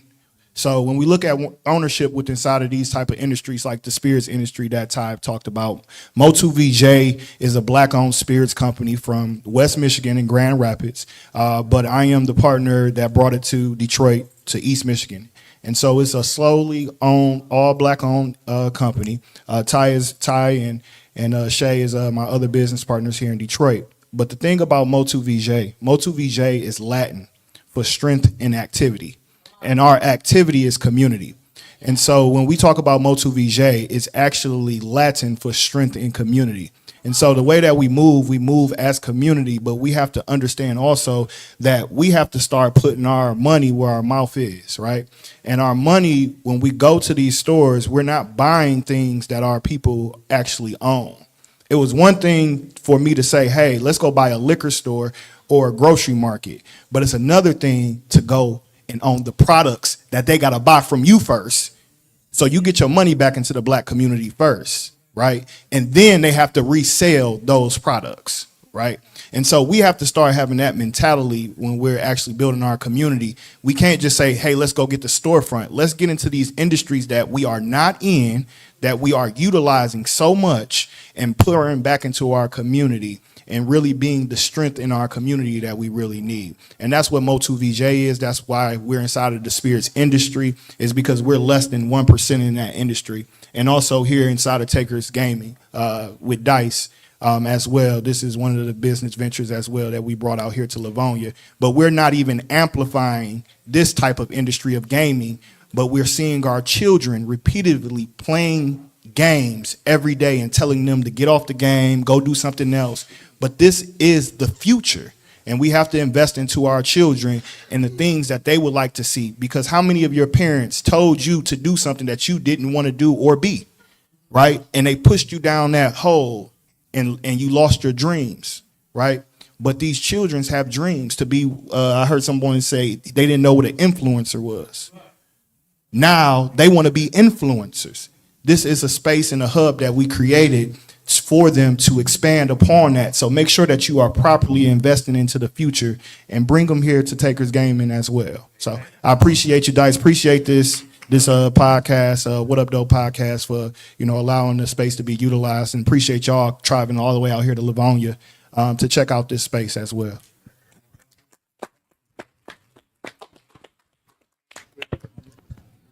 Well, good evening. I first have to give honor and glory to my Lord and Savior, Jesus Christ, who is the head of my life. And without him, I am nothing. And if not for the grace of God, there go I, because there is a very thin line between sanity and insanity. And being a judge, I've been a judge in 36th District Court. I've done about everything you can do in 36th District Court. I don't know. Say that again. People understand what you just said. Okay. I am a judge in 36th District Court. I have. You've been a judge in 36 District Court for how long? 18 years, going on 19 as of July. Being a judge in 36th District Court is not what you think it is, though. It's actually a pretty lonely job in that everybody's afraid of me for some reason. Nobody wants to interact with me. Nobody wants to talk to me. I don't see other judges. We don't interact with each other. It's a very lonely job. And the job I've had, so I'm the former chief judge. I was chief judge pro tem. I was the presiding judge of our criminal division. And from 2000 until August of last year, I had a very special docket where the only cases I handled, and I was the only judge that handled these kinds of cases in 36th District Court. I did all of the homicides. I did all of the sexual assaults, all of the domestic violence cases, all of the child abuse cases, all of the elder abuse cases. And so people ask me routinely, how do you listen to this stuff every single day without ceasing? And I told myself I love it. I love doing this. I've been doing this kind of thing since I was a prosecuting attorney before I was a judge back in 1998. So call it being sensitized to it or call it internalizing it. And it's probably the latter, because in 2001, I had a stroke. Thank God that I had no lasting effects from that stroke. But it's a pressure cooker, so I had to find an outlet. My outlet was teaching and mentoring. So I've been doing that as much as I possibly can. Now, when we talk about mental health, I'm very proud of 36th District Court in that we have a mental health court.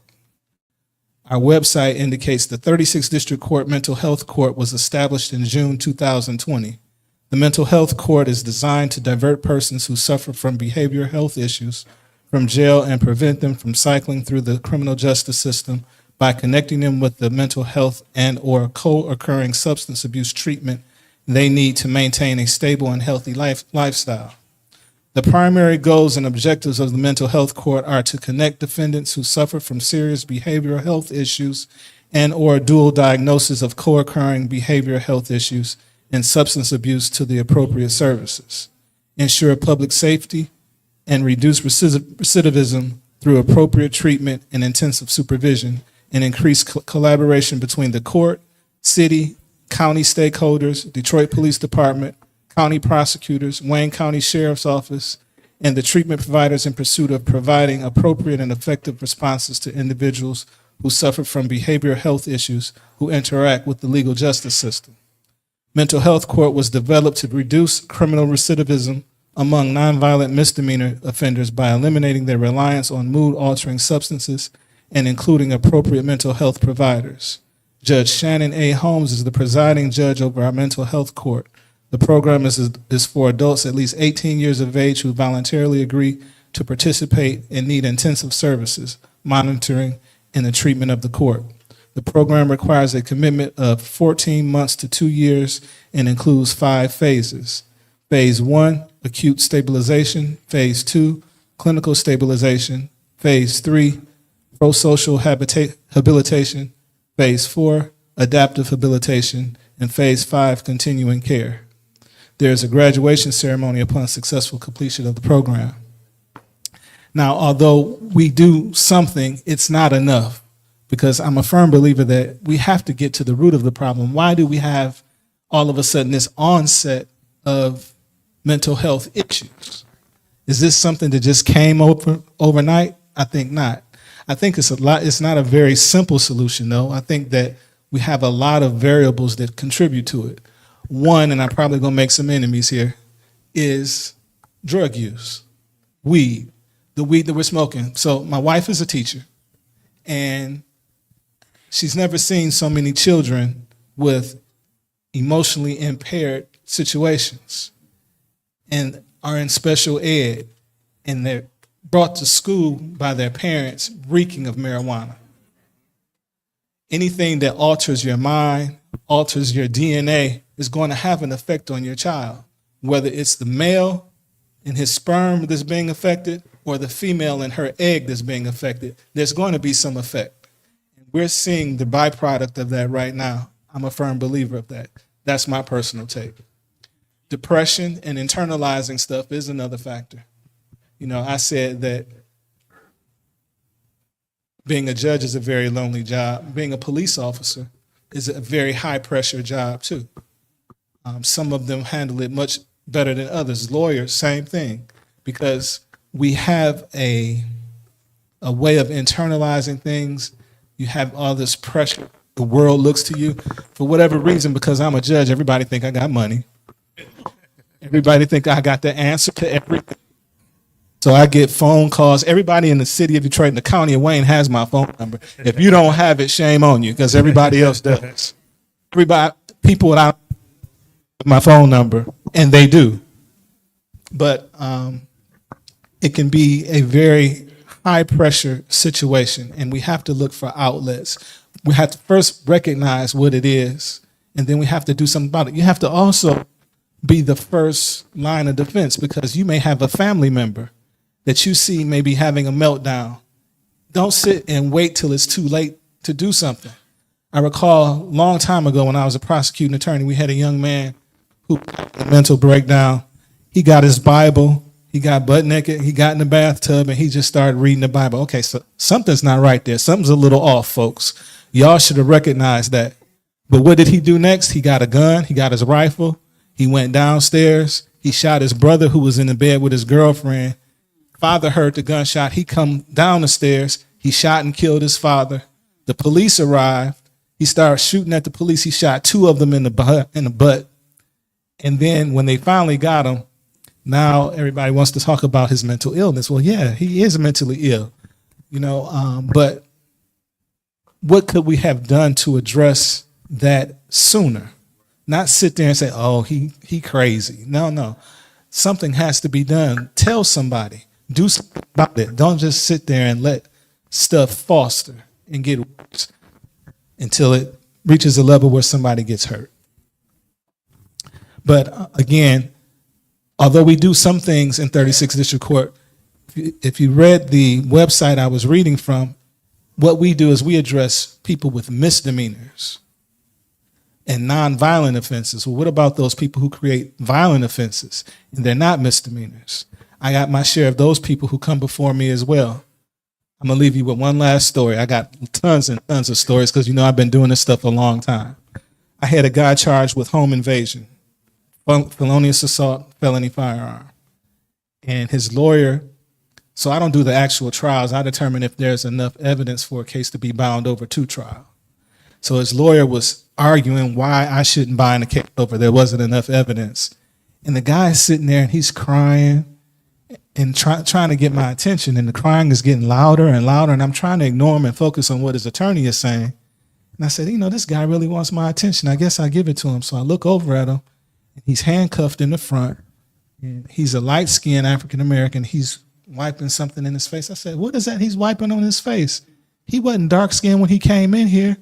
My officer said, oh my God, Judge, that's doo-doo. I said, what? And so she pinned him under the desk with her foot, and I started sliding towards the door because I didn't want him to start throwing it at me. And so it was mixing with his tears and the mucus and so forth.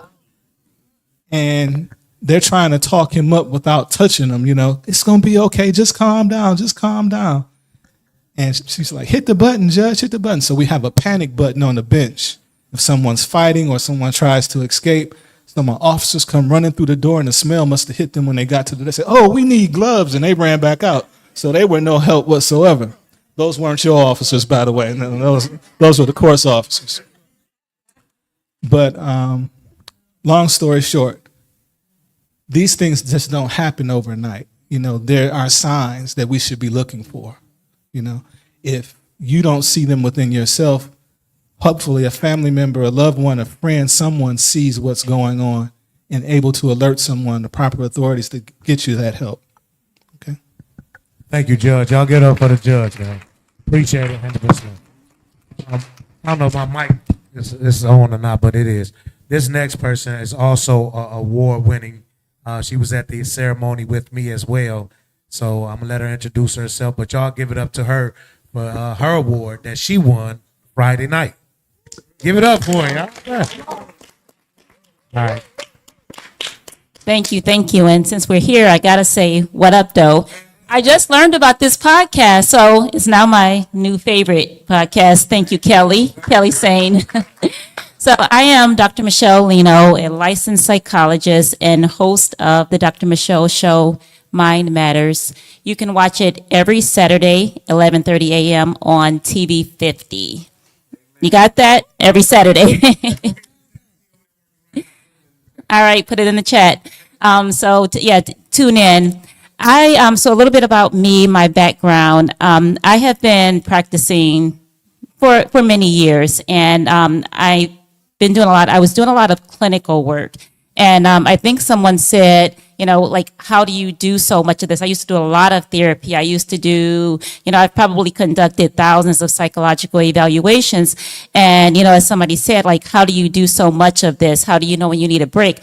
Well, I knew that I needed a break, so I don't do as much of that anymore. And I want to let everybody know, just because you go into something and you're doing it for a specific reason, like you're doing therapy, and if you feel like you need a break, take a break, because you have to take care of yourself too.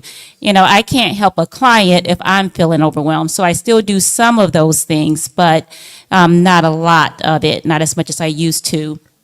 I have a story too that the judge might appreciate. I was when I first started doing psychological evaluations, I went to do one at the Wayne County Jail, and at one point we used to go into, I don't know if it's always been this way, but we would go into sit in the cell with the inmate, and this person was charged with murder. And I had no fear while I was sitting there, but when it was time to get out, I'm like, guard, dip. And even the inmate was trying to help me get out because nobody was there letting me out. So I was like, okay, let me not do anything wrong, because if I'm about to have a panic attack being in here for too long, just under these circumstances, but a lot of times, one of the things I address a lot is anxiety, and then I would say depression is next. What I have learned about anxiety is that it happens when we try to control things that are beyond our control. And probably everybody sitting here, you've tried to do that before, right? When we laugh about this, if somebody invites you somewhere, and you say, okay, who are going to be there, right? That's a question that we want to know, because we want to anticipate, what might happen. Do I want to deal with this person? Do I want to deal with this situation? But no matter how much information we have, something might come up that catches us off guard, and we still have to be prepared to deal with that. So what I suggest is learning how to cope with your problems rather than believing that you're going to be able to eliminate them altogether.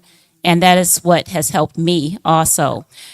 Depression comes up a lot too. And someone asked earlier, how do you know when you're depressed? You may not know. You may think you're angry, but you're really depressed. You may think that you're just tired, but you're really depressed. But if you find changes in yourself, that may be a sign that you need to talk to someone. And therapy doesn't always have to happen with a mental health professional. Sometimes it's a matter of doing something that is just for you.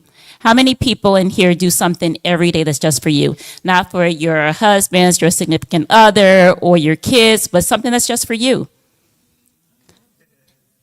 you don't have to wait for a big vacation, right? Sometimes we don't do anything until, okay, I have this vacation coming up in March, or I have this big party coming up. Sometimes it's a matter of doing something every single day, because just those small things that you do can help you out so much. My motto is improve your mental health, improve your life, and I really do believe that. You could have a headache, and it could be because you're depressed.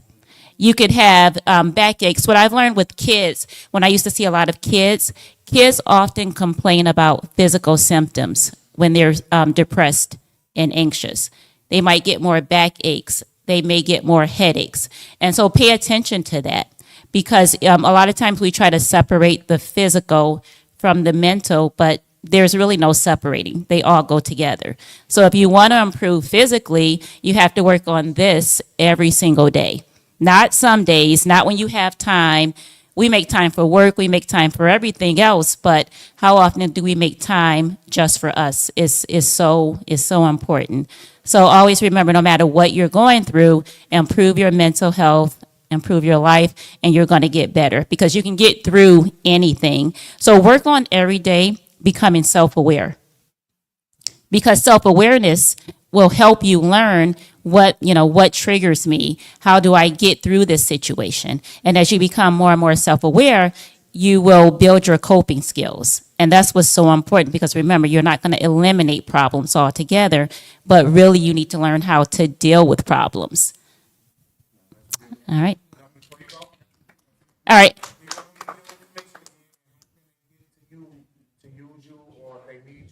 Dirty, get her number. But yeah, share with the people who watching, the viewers that's not here, they need this information because they ask. All right, you can find me on any social media.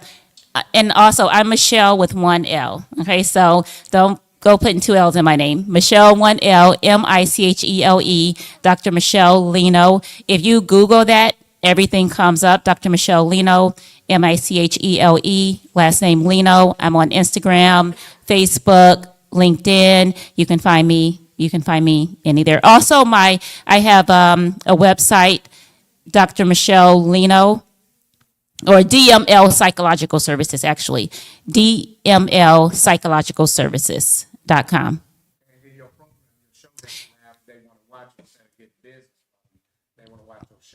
Yes. I also have one for the show also, but if you can find me, my show was Mind Matters with Dr. Michelle, so that still comes up, Mind Matters with Dr. Michelle, or you can go to drmichelleshow.com, and you can find me there.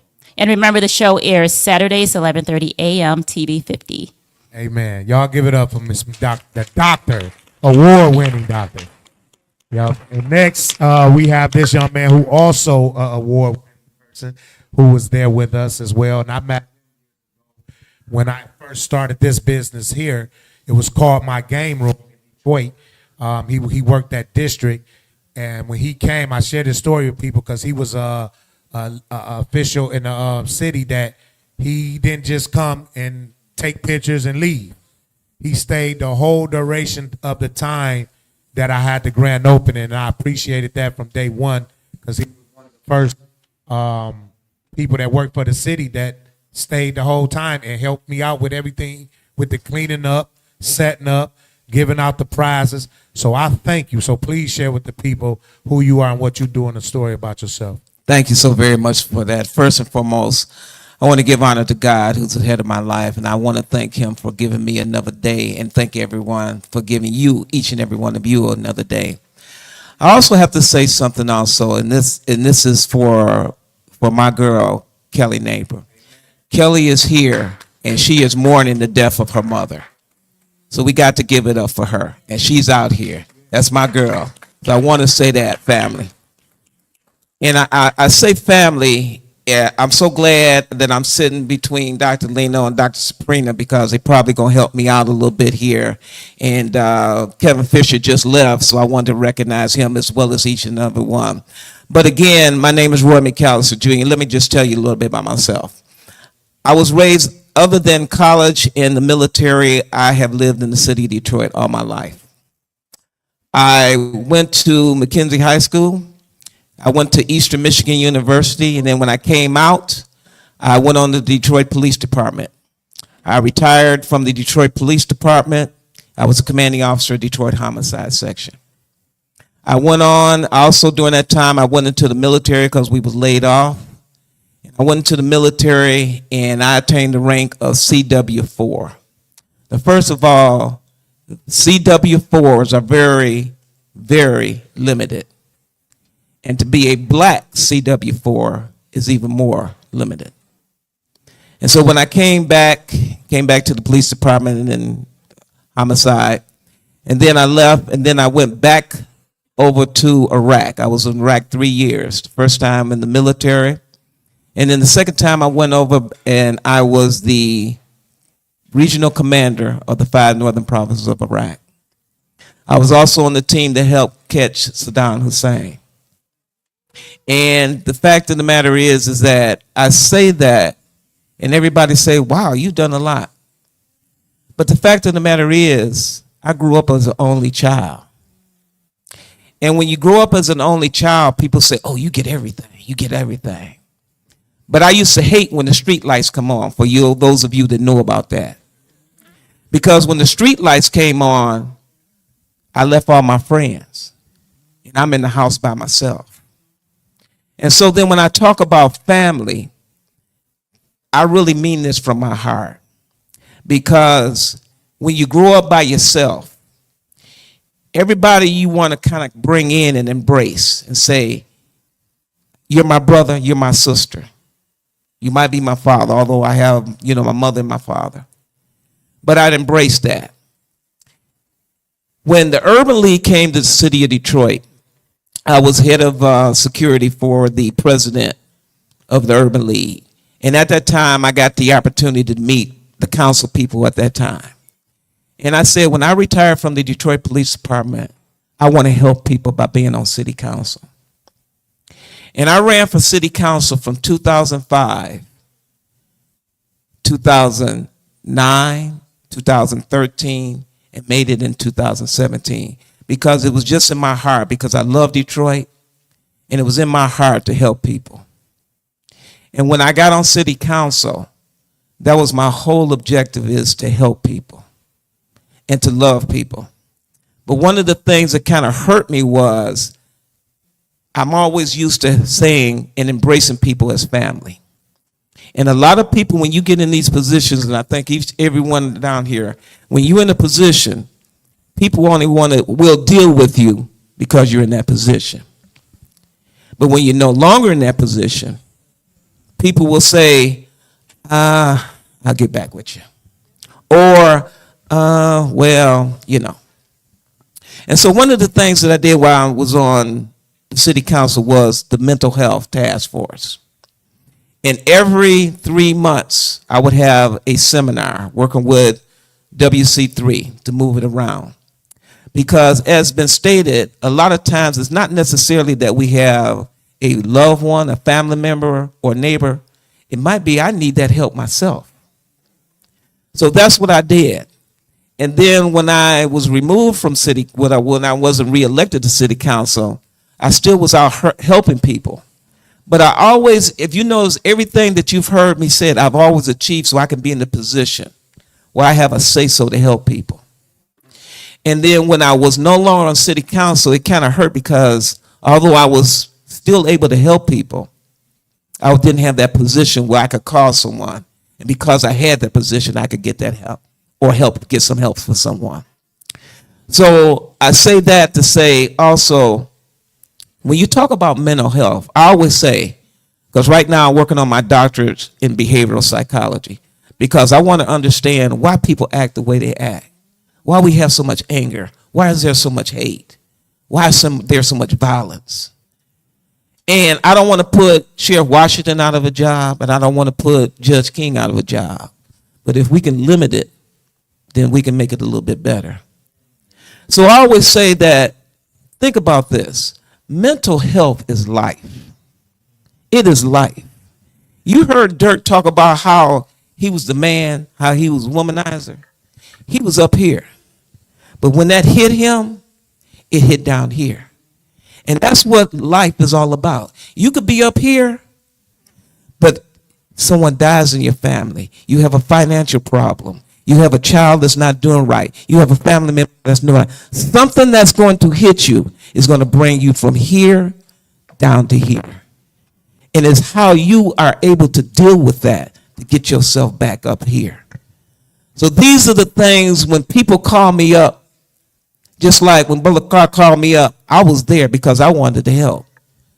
When I talked to, there's a Pastor Devison that talked to me about there are people that have been falsely incarcerated.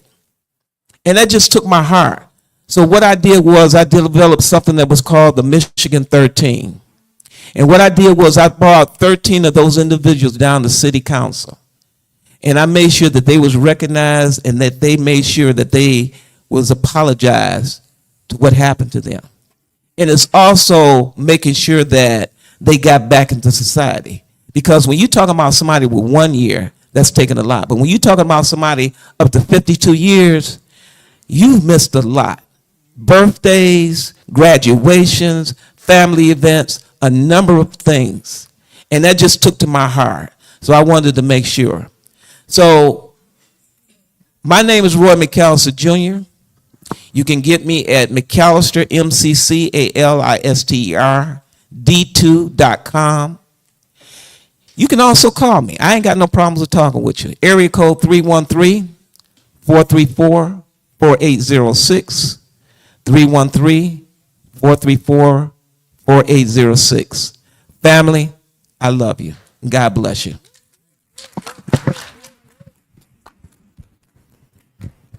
I intended to mention this. As we mentioned earlier, and you never know what somebody's going through. So there is a mental health hotline for crisis intervention, 988. I know Kevin Fisher was up here earlier, so I don't know if he gave that information out. But 988, remember that if you don't remember anything else, that is for mental health and substance use crises. Thank you for that. I think Dr. Sabrina got one, right? Get that mic back to the car, please. She got one. Keep hers. Get the other one to the car. Yeah, so you can see her snatch it back. Give it to him. Yeah, right there. All right, Miss Dr. Sabrina, once again, I love you. Share with the people again. I wanted you to join them because this platform, looking at this thing again, even with the car up there with y'all, it's a beautiful panel. I mean, why you keep? I'm just joking with you. I'm a beautiful person, you know. It's a beautiful panel. I appreciate each and every one of y'all profession to take the time out to come join What Up Doe Podtalk to share this with the world. It means a lot to us. So I appreciate knowing what caliber, what status y'all are, and y'all here, and y'all been here, and y'all been waiting patiently, and I just love y'all. Thank you. So share again, Miss Dr. Sabrina, because you handed us that award that's sitting between them right there when we got presented from John Mason, the What Up Doe Podtalk cast. We there you go. I was waiting on for you to pick it up. Gino, it's okay he hold it? Yeah, okay. You can hold it. But thank you. But to be here with us. Roy, I'm gonna need that. I need you to put that down. That's So again, let's share with the people for you as well. What up, though? What up, though? I am a true Detroiter, so I know how to give a Detroit greeting. What up, though? Yeah. I am Dr. Sabrina Jackson. I am the people expert. I help people with people, even if that person is themselves, because I say all the time, you think it's somebody else, but it's really you standing in the need of some help. And so I do that, and I do that in a myriad of ways. I'm a clinical therapist by trade with over 35 years postgraduate school experience. I am a business coach, a life coach, a speaker's coach. I have a nonprofit called Sabrina's Girls that I go into a high school and I tell the principal that the only criteria for the girls that they select is that they get in trouble for talking too much. Because that's what I used to do, get in trouble for talking too much. And so I spent 10 weeks with them teaching them how to use their gift of gab for good and not for bad. And then I also have a media platform, and I have a new It's so nice. A new fragrance, which is called Breezy. Yes. Yes. Yes. And I have a new partnership with Indie Fashion. I have a personality assessment model that I created in 2005 that I've done all over the world called Essential Colors. And now I'm partnering with Indie Fashion so that when people come to the fashion show, they get to learn their personality style. And then after I teach them that, I show them how they can take them everywhere they go and they can wear their color. So I have a clothing line as well. So beside all of that, we're here to talk about mental health. And so you might see me every Monday on Fox 2 News with Mental Health Mondays. And I use that platform to just give tips, tools, and strategies on how to keep your mental together. Because life be lifing. And what I've learned from the World Health Organization is that since the pandemic, there has been a tsunami of new diagnoses for depression and anxiety. There are 53 million new diagnoses of depression and 76 million new diagnoses of anxiety. Now, although I believe that those are numbers, I don't believe those numbers are big enough because people that look like us ain't in that number. Yeah. Wow. People who are first responders aren't in that number. Police officers, fire department, teachers, childcare workers, because during the pandemic, they were still working. And they didn't have support. They didn't have assistance. So we have to do more to provide help to those who are the helpers. Because the number one problem that helpers have is that they don't ask for help. Amen. They really don't. I know they don't because I'm a helper. And guess what I don't do? Ask for help. I can remember, I'm looking at Ray. I was sick. I had COVID and I was in the hospital for 28 days. And when I came home, back to Detroit because I was in California.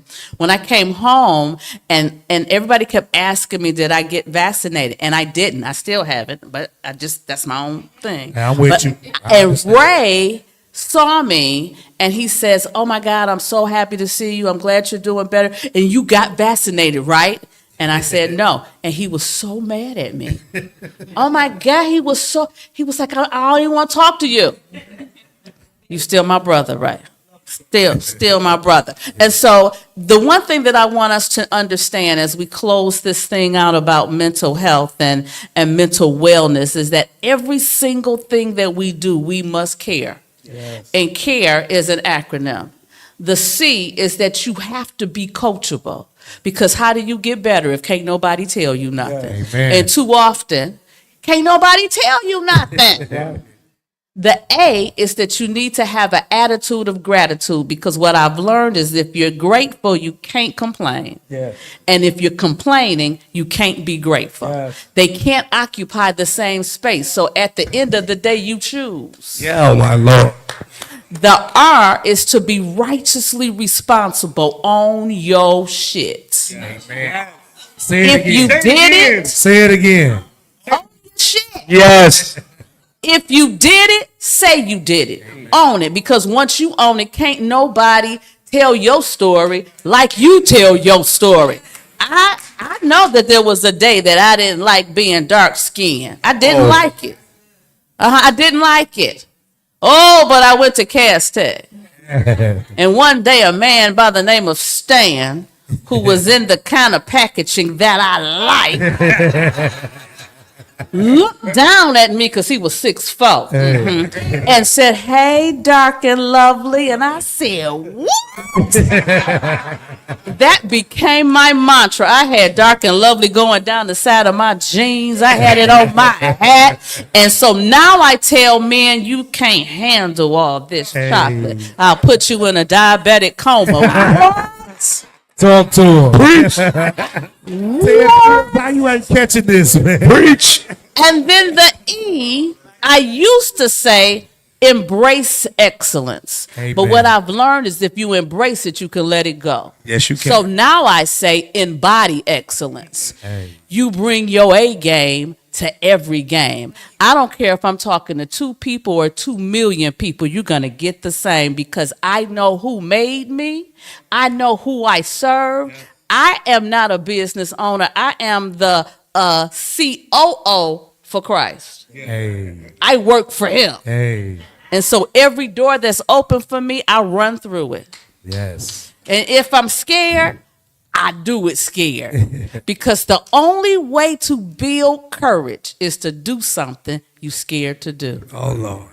Oh, she did drop the mic. Amen. Guys, she done stole the show and dropped the mic. Hey, she did. So, y'all, we going to switch out because I want to do something very special. It's the end, y'all. I want to thank everybody for being patient and coming and spend their time and share with the world. We want to do this bigger. This was our very first one. Shout out to my brother, Dakar McDonald, who encouraged us to go forward and want to do this way. So thank you for that. If I can get the panelists to stay, Dakar, you stay there. Everybody else, come to the crowd for me. And then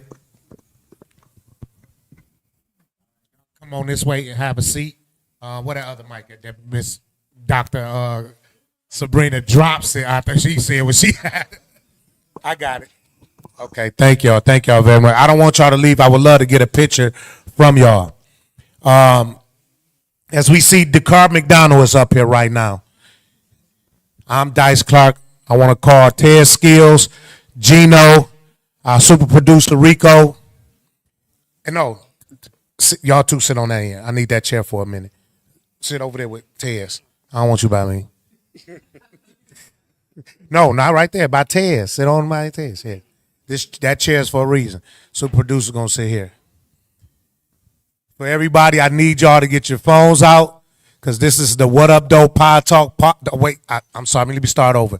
This is the award-winning What Up Doe Podtalk podcast, and I want to say thank you to these fellas. But before we get into us, we're not gonna hold y'all long. We at the end, but I want to call this young lady up who's very special to not just me, but to all of us who help our show out a lot behind the scenes.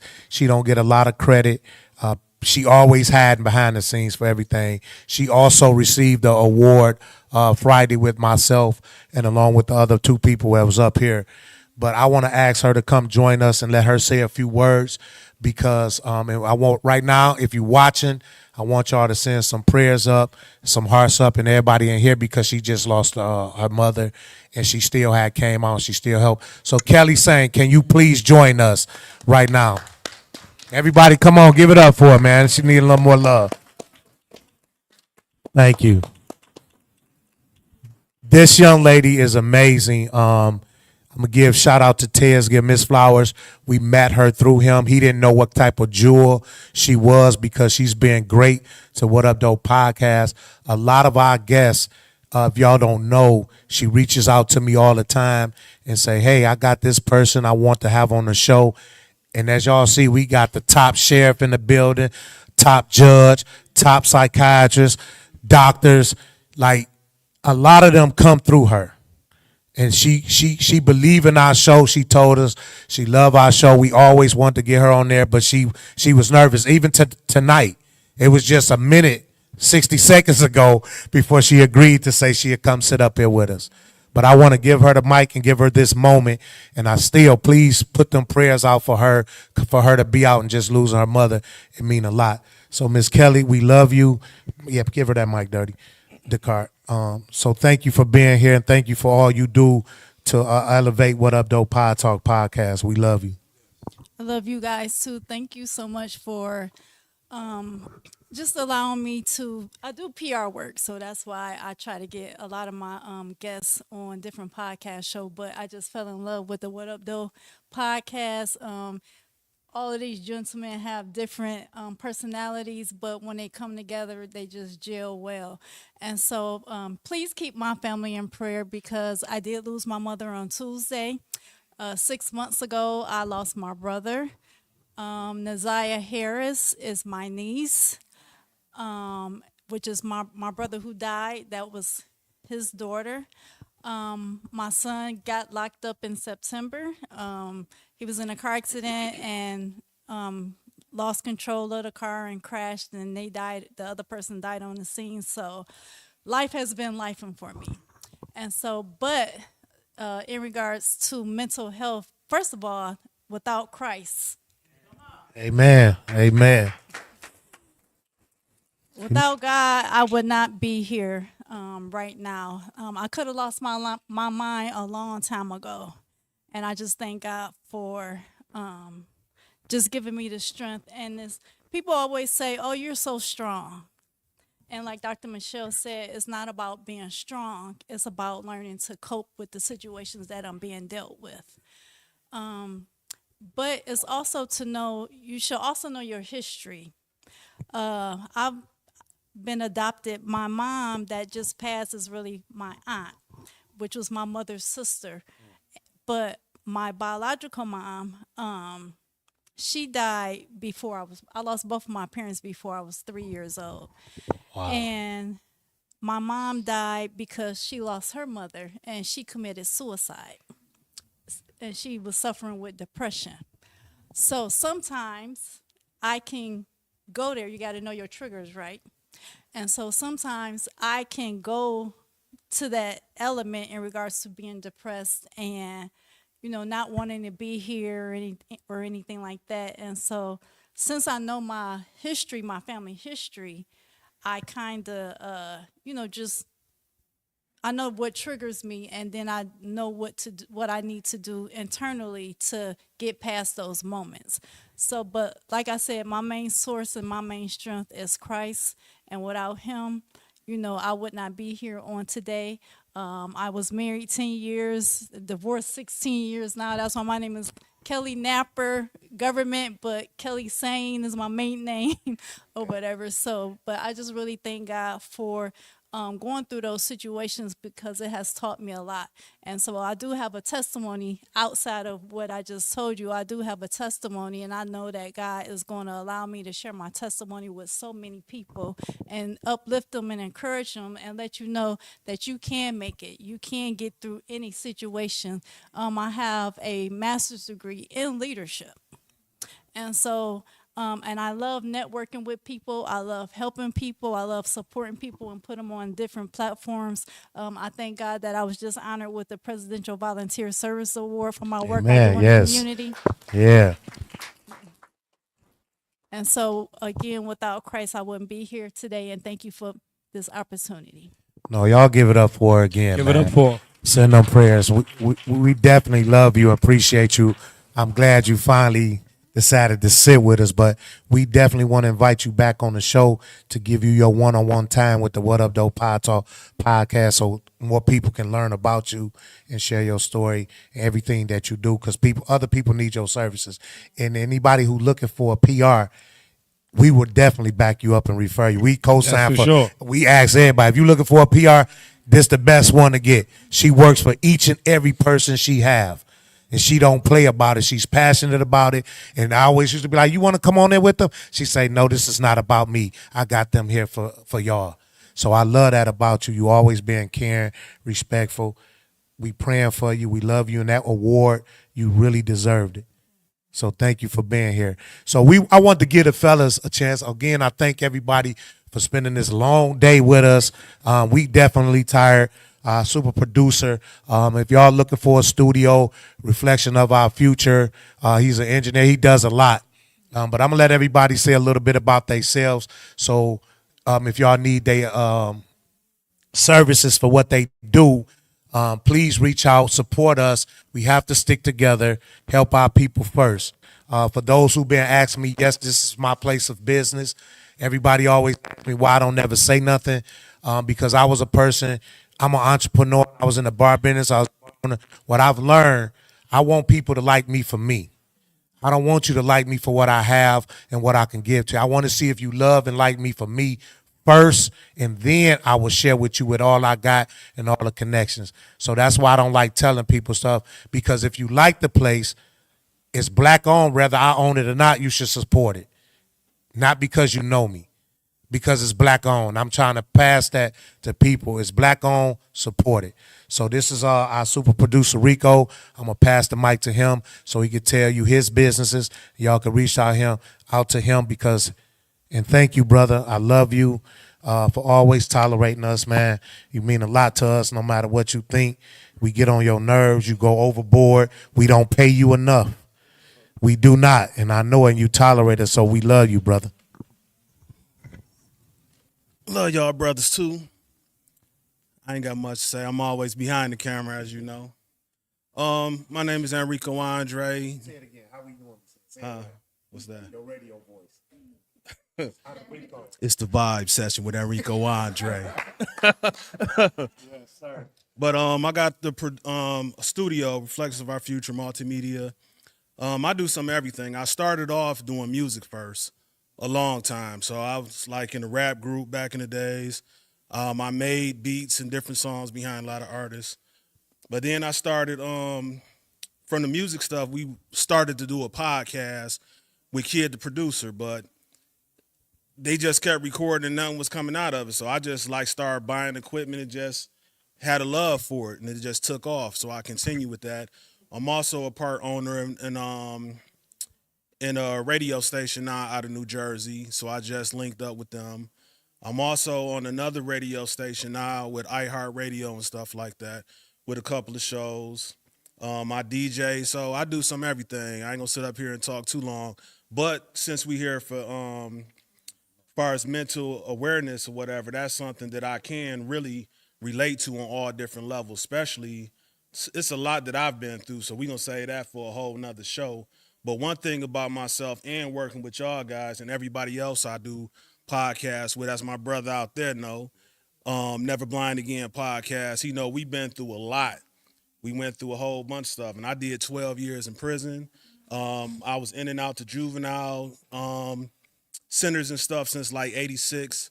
So I went through the juveniles, then did 12 years of prison, then just came home and changed my life, became an entrepreneur, and the same stuff that I was doing as far as in the energy I was using in the streets to do different things, I just used that same knowledge and doing something positive with it. And I'm happy I'm doing it with y'all brothers, feeding the homeless and going to the schools and all the stuff that we do. So we just got to keep going hard, keep going strong. That's what's up. Yeah. Hello. Testing 1 2. Testing 1 2. This guy, pay attention. I need everybody to calm down quiet because this is Tez Skills. We want everybody. This is my man. We tease Tez all the time, but I always speak before him because this brother has changed our lives and a lot of things. Because one thing about him, he like the high end stuff, and he don't play about it, and it ain't for nobody else. When it comes to clothes, living, eating, no matter what it is, this man is the truth. We love and respect you, brother, and we look up to you whether you know it or not because we love how you move. We can't afford the way you move, but we move with you and through you. I can't afford it either. But nah, seriously, on the serious side, we all share something similar. In life, we all gonna go through trials and tribulations. Also, I lost my mother while I was going through a divorce. Me and my ex-wife is still friends. And in that process, she told me, well, we're going to put the divorce to the side to allow you to bury your mom. Also, I lost my niece a couple years after that in a car crash. The police was chasing a drug addict, and the drug addict drove into my niece's car and killed my niece. So when the car and all the other guests was here talk about going into a lonely house by yourself in pain and hurting, and you really don't have nobody to talk to and turn to, I mean, that's a serious thing. You know what I'm saying? I was in a real dark place, and nobody even knew it. Because every day, I come from a tough neighborhood, and we were taught that you can't show no weakness. You understand what I'm saying? But I promise you, every day I walked in the house, I get down on my hands and knees and cry because I felt like I didn't have nobody. So it's an honor to sit here with these good guys, my brothers that I call my brothers, to do this podcast so we can spread awareness and spread knowledge to the community because we all need somebody to talk to. Gino called me all the time. I'd be tired of him calling me. I'm like, dog, he called me 6, 7, 8 in the morning. I say, look, bro, I'm not a morning person. Stop calling me, Gino. Please, you know what I'm saying? So we go back and forth. We got our differences, but as we were young, you know, Gino always been my brother. His brother Andre, he always been my brother. We was knuckleheads. We did all kind of crazy things. You know what I'm saying? Forgive me, moms. You know, some of the crazy things. His mom's still in the building. Things we did. I apologize. I love y'all. The Harris family is a great family. Amen. I promise you, I always looked up to them. They used to pick me up from school in Rolls Royces. Yes. And they like blew my mind, and it just showed me a whole different life. Gino, I love you as a brother, and I'm gonna give you this mic because I know you're tired of me talking. No, hold on before you pass it forward, because you forgot one thing. What? Let these people know why they call you Ted Skills. Oh. And honestly, that's what really got me through my heartache and pain and my depression that I was going through, because I didn't stop. I do home improvement, and that's what I turned to. That's what I linked to. Like when I buried my mom, I went to work the next day because that was the only thing that can ease my pain. I didn't have no one else to talk to or turn to, so I poured into my skills. And worked hard. So give him the information, because you build houses from the ground. This man being real modest because he's a hell of a chef. Dice sometimes take things too far. God, so what? They need to know. Because guess what? If you was a bad kid, and I'm speaking for self, if you did wrong, they'll talk about it. They're gonna talk. So talk about your good things you do, all the great things you do, man. You're great at it. And I'm glad you said that, because people gonna talk about you regardless. Yeah, Dr. Springer told People gonna dislike you regardless. And a lot of times when people talk about you and dislike you, they don't even really know you. They haven't even had the opportunity to talk to you and speak to you. And then, you know, it's funny because I keep a tight circle, and everybody know who I involve myself with. I don't allow myself in a lot of circles. I don't move with a lot of people, because I know how wicked the world is, as Gino would say. And I don't like gossip, and I don't like drama. And I don't like toxic people. So again, like Dice said, I do home improvement, and you can follow me on my home improvement page on Instagram. My name is Ted Skills. And you better come right. I'll give it up for him, man. It's beautiful. Now, this next person is my nephew, my brother, my son, my everything. I gotta call him because he give me the utmost respect, and I give him the utmost respect because he's so intelligent to us. He's into that word, and he always be on us. He cuss all four of us out every day. We be like, okay, Gino, we don't want to hear that today, okay? Sometimes just come in and just do your part. But we love you, Gino. We appreciate you, and you balance us out with that word, because we still learning. And don't think one day or one time we don't listen to you when you do preach that word. But right now we are asking you, don't go into the word right now. Just introduce yourself, but let the people know, man, we love you, Gino, a.k.a. Well, I'm Gino, a.k.a. Knowledge, a.k.a. Farrakhan Jr., a.k.a. Kawan. And, you know, we sitting up here talking about mental health. It starts somewhere. The mental health comes from a mental illness. Mental illness is a disease, and it spreads. And with it being a disease, that means that you're at a dis-ease. How do we get at ease? We got to put God first. Amen. And I know, you know, you said not to go in a word, but but that's I can't good. help That's it, good. right? Just don't go too deep. Okay. But that's the first thing that we got to do. We got to put God first. After putting God first, then we got to look in ourselves and take accountability of what we've done. Just like Descartes did earlier.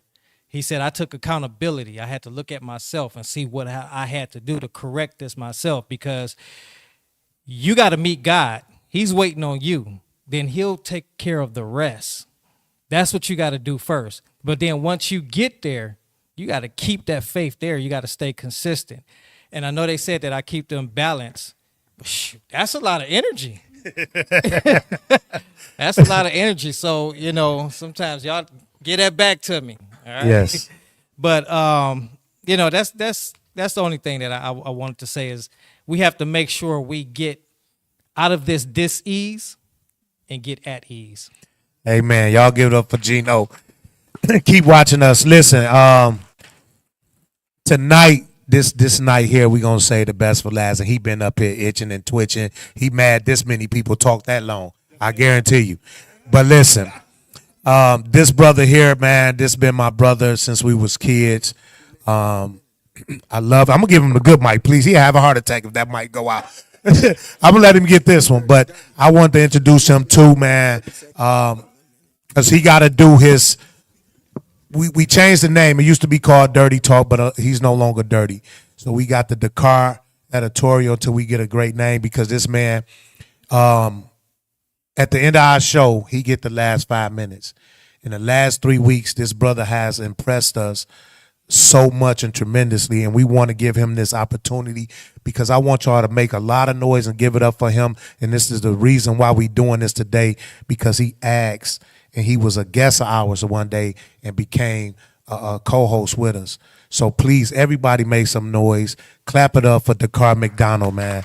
Like, it mean a lot. I love you, bro. Please share with the people your editorial for today, man. We've been waiting on it, and it's the final cap for tonight, man. We love you, bro, and we praying for you. Wait, I gotta wait till we get ready. You already know Ted's got to get it. First off, I want to say, once again, I pay homage to these guys, man, because they gave me the opportunity to be able to do this. You know, at first I would do it, and they would say, hey, you know, we're not going to take no responsibility because we don't know what they're going to say. But every week I try to make it more and more impactful. And it really means a lot to me for them to give me this platform to be able to just to open up and I guess share some things that I think about throughout the week. So this piece is called Man. It's called Man. Growing up, we are taught that his central role is to provide and protect. And being a hard worker who is dedicated to his family is the definition best describing a man. This role has been passed down from father to son for generations. A man isn't allowed, nor is he taught to understand feelings or to even show emotions. Emotions are saved for the fairest sex of our species. When problems arise, hide your feelings. Got to be strong no matter what. Never show signs of weakness. Weakness is not only forbidden, but not respected amongst our society. Must stay strong through the death of a loved one. Lose a job, stay strong, just get another one. No longer able to provide for your family, here comes divorce. The same people who you once protected and provided for are now gone. Now you're considered a deadbeat. He starts to feel something different, something he can't explain, something that he wasn't taught about when he was watching his father face adversities. During these times, he seems to only remember dad being mad, him and mom growing distant, maybe coming home and dad is passed out on the couch with a bottle on the floor. Mom upstairs on the phone crying and on the phone venting to a friend about how terrible life has become. Leave him is what she's advised. He's no longer viewed as a man. And because his ability to provide and protect has been stripped away, he no longer is respected. What is this feeling?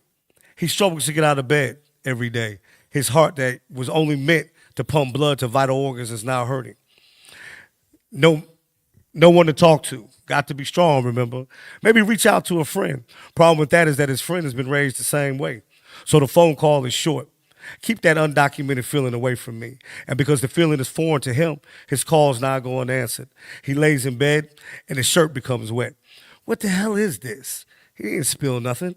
He didn't have a cup in his hand when he spilled it when he was in and out of consciousness. So he jumps up and runs to the bathroom and looks in the mirror.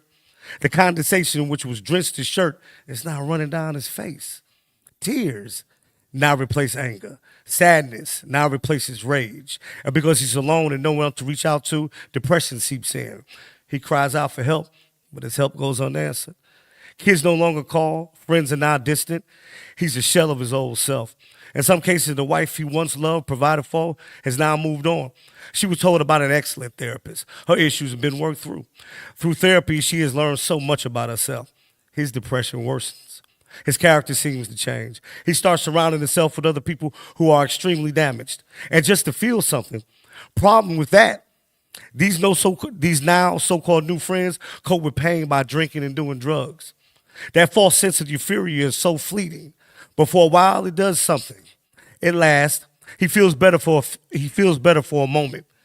That feeling, the pain, the hurt that he was feeling seems to go away. But his newfound friends didn't tell him with this extreme high comes an extreme crash. His depression deepens, and he still wakes up alone.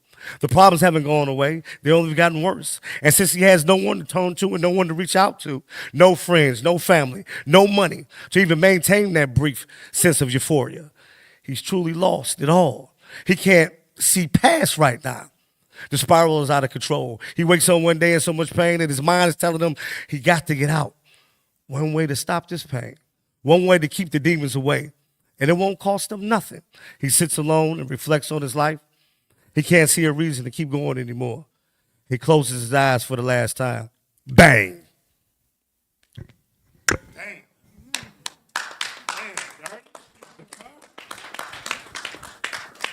Look, I really, and when I say this, that piece is something. While I wasn't speaking directly about myself, but some of the things I were. And to be honest with you, you know, if I didn't have the friends and the family to help me get through what I was going through, that could have been me. I don't want you guys to ever to laugh at somebody who needs help. And like they said, you know, sometimes when a person calls you and you ask them, "Hey, you okay?" You might have to stop and just listen, man. You might have to seriously take that time out, if you love that person, to invest yourself in their life and what's going on with them. Because a lot of people don't get that, man. And that is the end result. And that person that you could have just reached out for, you could have just tried to save, is no longer with us. I thank y'all for letting me do this. Yeah, that's it, man. That was deep, man. I swear to God, every week you, man. Yeah, you the truth, man. I thank God put you on this platform with us. Again, like Gino always say, everything is in divine order. I want to thank Gino and Tez for initiating this platform of What Up, Doe Podtalk, finding me in divine order, and then Dirty bullying his way in. So, but this has been great. We want to thank each and every one of y'all. I know everybody tired, got to go. We way out in Livonia. All our viewers, we want to thank y'all. Please, if nothing else, to help us, go on YouTube, subscribe to us at What Up Doe, W.U.D. Continue to watch us every Sunday, 6 to 7 p.m. every Sunday, except footballs. We know next week is Super Bowl Sunday, so we're not going to be on. Also with the Spectrum Talk from 5 to 6 every Sunday. So we thank y'all. We appreciate everybody that was on the panel, taking the time out. It mean a lot. Y'all took What Up Doe Podtalk podcast to another level. We thank God for today, and we out of here. Peace.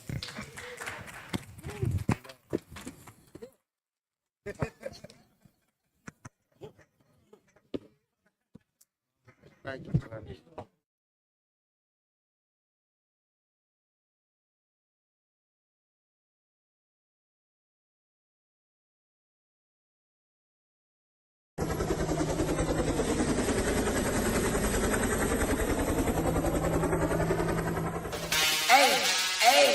We got a sand in the deep. It's called What Up Doe. What Up Doe?